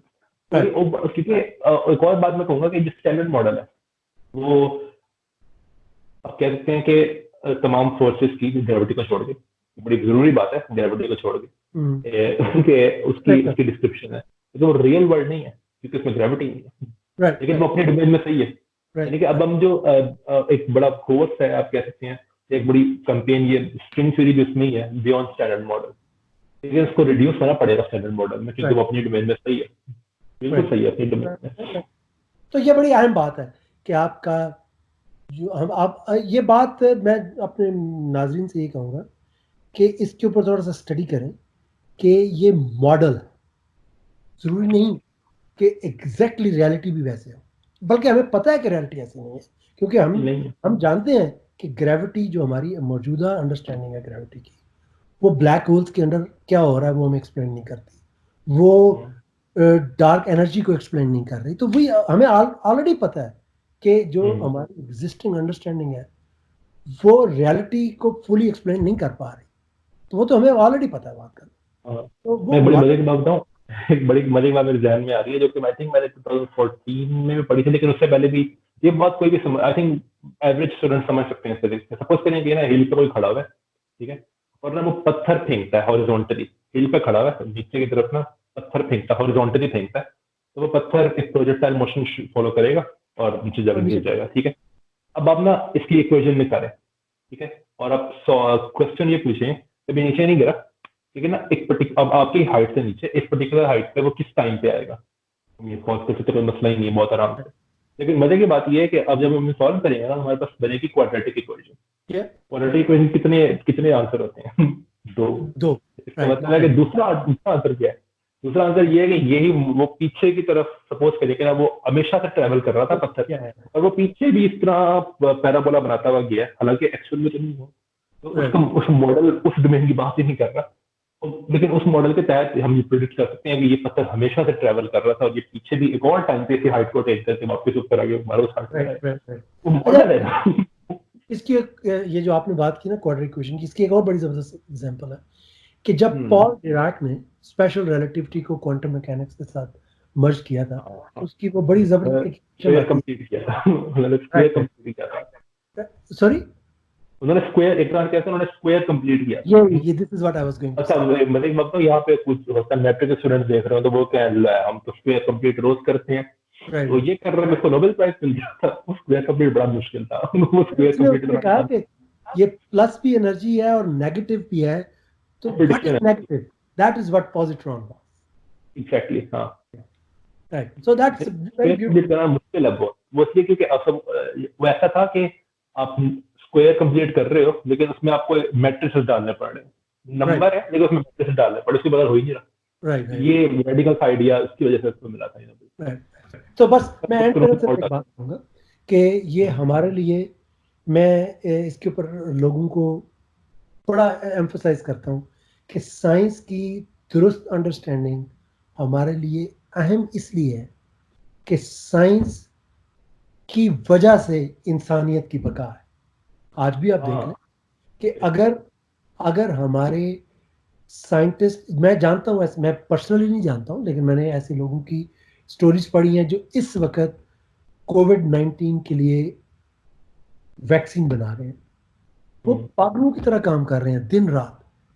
ये साइंस है जो हमें आकर इस आफत से निजात दिलाएगी, और इसका तरीका भी साइंस ही, और साइंस का एक और बहुत बड़ी प्रॉब्लम होती है कि साइंस बहुत स्लो काम करती है। साइंस बेशक ऐसे काम नहीं करती, राइट। अभी हमने आराम से कह दिया कि टाइको ब्राहे को 40 साल लगे थे यार। जी 40 साल तो मेरी उम्र भी नहीं है।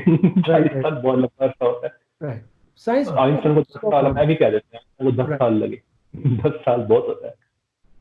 ऐसे जो काम होते हैं ना, वो मैट्रिक के पेपर में होते हैं। रियल साइंस में बहुत टाइम लगता है।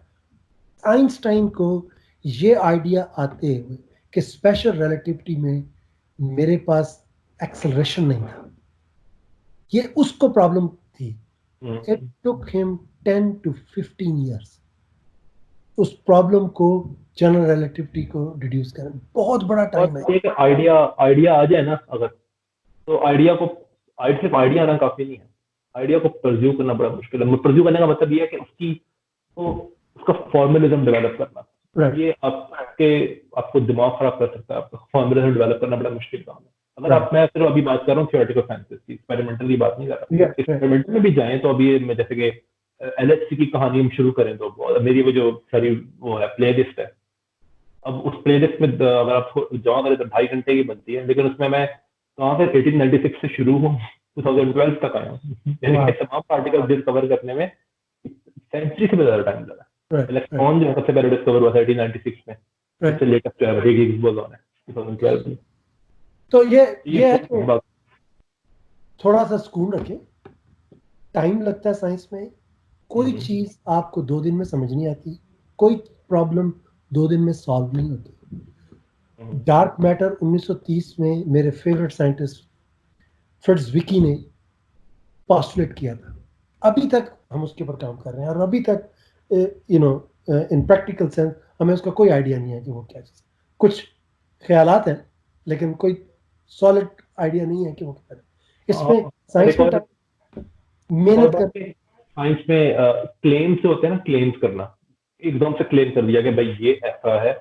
और एक और बड़ी मजे की बात, यहाँ पे हम सिर्फ उनको टारगेट नहीं कर रहे हैं जो और पॉपुलर ऑडियंस है, नहीं, जो साइंटिस्ट है ना, वहाँ पे बड़ी स्टोरीज हैं कि ऐसे साइंटिस्ट ने, बड़े बड़े साइंटिस्ट ने ऐसे क्लेम्स किए जो बाद में उनको गलत साबित हुए। फॉर एग्जाम्पल, पॉसिबली शायद बहुत सारे लोगों को ना पता हो कि स्टीफन हॉकिंग ने कहा था हिग्स बोसॉन कभी डिस्कवर नहीं होगा। और एक अर्नेस्ट रदरफोर्ड, जिसको आप कहते हैं न्यूक्लियस का बाप है, फादर ऑफ न्यूक्लियस, उसने 1933 में ये कहा था कि न्यूक्लियर एनर्जी कभी भी उसने कहा था 1933 में। और मजे की बात यह है कि जब उसने ये उसने लंदन में कहा था 1933 में कि न्यूक्लियर एनर्जी कभी नहीं होगी। अब यहाँ पे इसकी क्रेडिबिलिटी है बहुत ज्यादा बड़ी, वो बहुत बड़ा साइंटिस्ट है अर्नेस्ट रदरफोर्ड, ठीक है। अब लोग कहेंगे यार उसने कह दिया, ये बात मैं श्योर करना चाह रहा हूँ कि साइंस में कोई अथॉरिटी नहीं है। कुछ आप क्लेम्स ना करो बगैर जाने। तो क्या हुआ कि जब उसने 1933 में जिस सुबह को ये कहा ना, सुबह के टाइम न्यूक्लियर एनर्जी नहीं होगी, 24 घंटे के अंदर अंदर ना क्या 24 घंटे के अंदर अंदर जो फ्यूजन फिशन चेन रिएक्शन है ना, उसका पेपर पब्लिश हो गया। माय गॉड 24 घंटे के अंदर। अच्छा, I didn't know that story.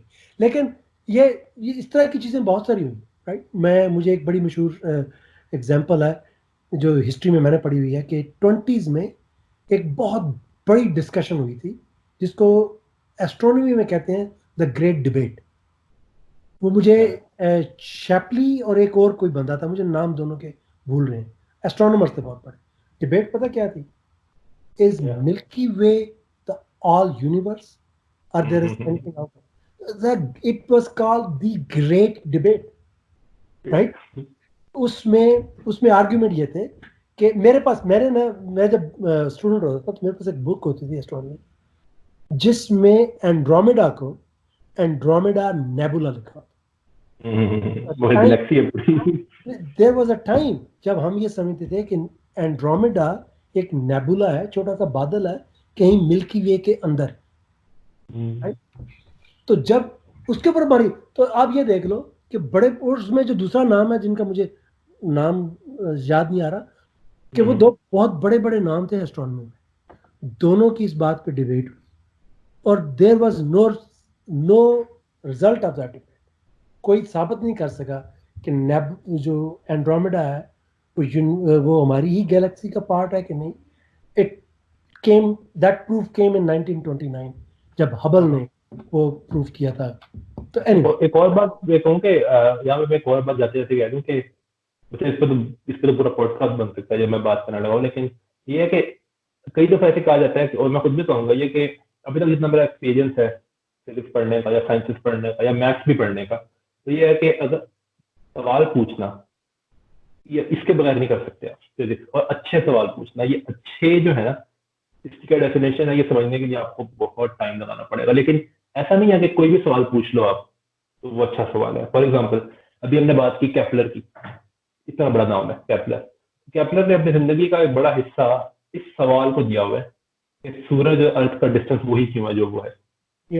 हालांकि इस सवाल का क्या ताल्लुक है, हमें पता है कि वो कोई फिजिकल रीजन ढूंढना चाह रहा था, कोई लॉ ऑफ नेचर जो ये बताएगा कि सन और अर्थ का डिस्टेंस ये क्यों। वो सवाल हमें आज पता है कि फारिग सवाल है, राइट। तो अच्छा, एक और कुछ बड़ी सवाल पूछ। बात है हाँ जी। जो मैं इसके हवाले से नाजरीन को, सुनने वाले उनको बताना चाहूँगा। लोगों में ये बहुत बड़ी मिसअंडरस्टैंडिंग है जी, सवाल करना ही इल्म की बुनियाद होती है। करेक्ट। हाँ, सवाल करके उसका जवाब ढूंढना इल्म की बुनियाद। मैंने अभी कहा ना कि आइडिया सिर्फ आ जाए काफी नहीं है, आइडिया भी आ जाए आपको, राइट राइट डेवलप करना बड़ा मुश्किल काम है। Right right. बड़ा मुश्किल हमारे काम है। हमारे लोगों में होता क्या है कि डिफरेंट ग्रुप से सवाल सुन लेते हैं, वो हर जगह पे मारते जाते हैं।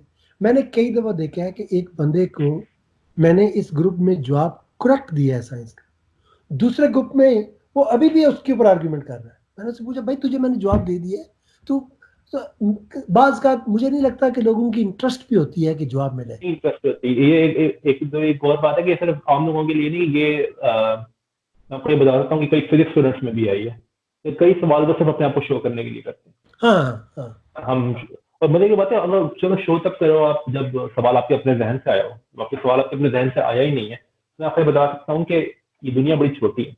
अगर जहां से आपने सवाल सुना ना, वहां से और लोगों ने भी सुना तो होगा। बहुत सारे लोग हैं। वो बहुत सुना होगा। हाँ, दिस इज वेरी इंपॉर्टेंट जो आपने बात की है ना, कि लोगों को ये गलत समझते हैं कि जो चीज़ उन्होंने यूट्यूब से पढ़ लिया है, देख लिया है, या कहीं से पढ़ लिया, वो किसी और ने नहीं पढ़ी।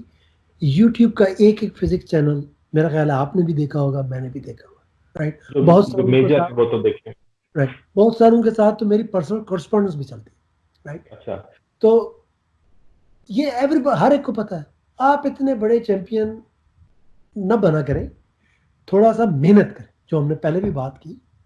फिजिक्स तभी आती है, साइंस की कोई भी ब्रांच, इल्म, let's not worry about science, तभी आता है जब उसके ऊपर आप बहुत मेहनत करते हो, उसके हाँ। ऊपर बड़ा काम करते हो। अगर आपको ना मिले, मेहनत मेहनत के बगैर मिल जाए अगर आपको, तो ये नाइंसाफी है उनके साथ जो मेहनत कर रहे हैं। एक तो उनके साथ नाइंसाफी है, नंबर दो, you are not understanding something, right. तुम ये हाँ, कोई, और ये इल्म ऐसे हाँ, थोड़ी है कि आपके अंदर सीडी डाल दी और आपको आगे बात। एक और बात ये कि हमें इल्म की बात की तरह, हम यहाँ पे मैं रिसर्च करता हूँ साइंस और मैथ्स पे। हम ये सिर्फ इसलिए नहीं कर रहे कि हमें जवाब चाहिए, हमें अंडरस्टैंडिंग चाहिए। फॉर एग्जांपल, एक मैं ट्रेंड बता सकता हूँ आपको, जो मैथ्स में खास तौर पे नंबर थ्योरी और ग्राफ थ्योरी के, ये दो पिलर है मैथमेटिक्स के बड़े, इनमें ज्यादा है ये, लेकिन और जगहों पे भी है। लेकिन नंबर थ्योरी और ग्राफ थ्योरी में ये ट्रेंड नया चल रहा है कंप्यूटर्स के लिहाज से, कि वो प्रूफ कर रहे हैं कंप्यूटर से। कैसे कर रहे हैं वो? इसलिए कि प्रूफ करने का मतलब एक, आप कहते हैं ब्रूट फोर्स तरीका ये होता है, आपको पता ही होगा, कंप्यूटर साइंटिस्ट है कि वो सारे केसेस देख लेते हैं, सॉरी सारे केसेस देख लेते हैं वो, ठीक है, कंप्यूटर से। और वो, अगर ये बात पता होती है हमें, और वो, हाँ, वो कुछ वो ये करते हैं कि कुछ अंडरस्टैंडिंग यूज करके वो number of steps cut short करने की कोशिश करते हैं, ठीक है। लेकिन कर रहे हैं वो कंप्यूटर से हैं, तो कंप्यूटर अगर बता दे कि हाँ ये पर्टिकुलर स्टेटमेंट इन तमाम केसेस के लिए ठीक है, तो वो कहते हैं ये प्रूफ है। लेकिन इसे आप अंडरस्टैंडिंग भी मिलेगी। ये माइकल अतिया ने भी कहा था जब वो जिंदा थे, उन्होंने कहा था कि हम आंसर नहीं चाहते, हम अंडरस्टैंडिंग चाहते हैं। तो कंप्यूटर हमें बता दिया कि ये ठीक है, लेकिन फिर भी ये नहीं कि वो खत्म हो गई बात। हमें उसके ऐसे प्रूफ लाने पड़ेंगे सामने, जो हम कंप्यूटर के बगैर कर सकें, ताकि हमें पता लगे ये काम कैसे कर रहा है। Right right. अंडरस्टैंडिंग बहुत जरूरी है। ओके हसन, ओके, बड़ा मजा आया बात करने का, फिर हम कभी ये किसी बड़ा और मजा आया। करेंगे। Okay, thank you very much for your time. Okay, thank you, Allah Hafiz.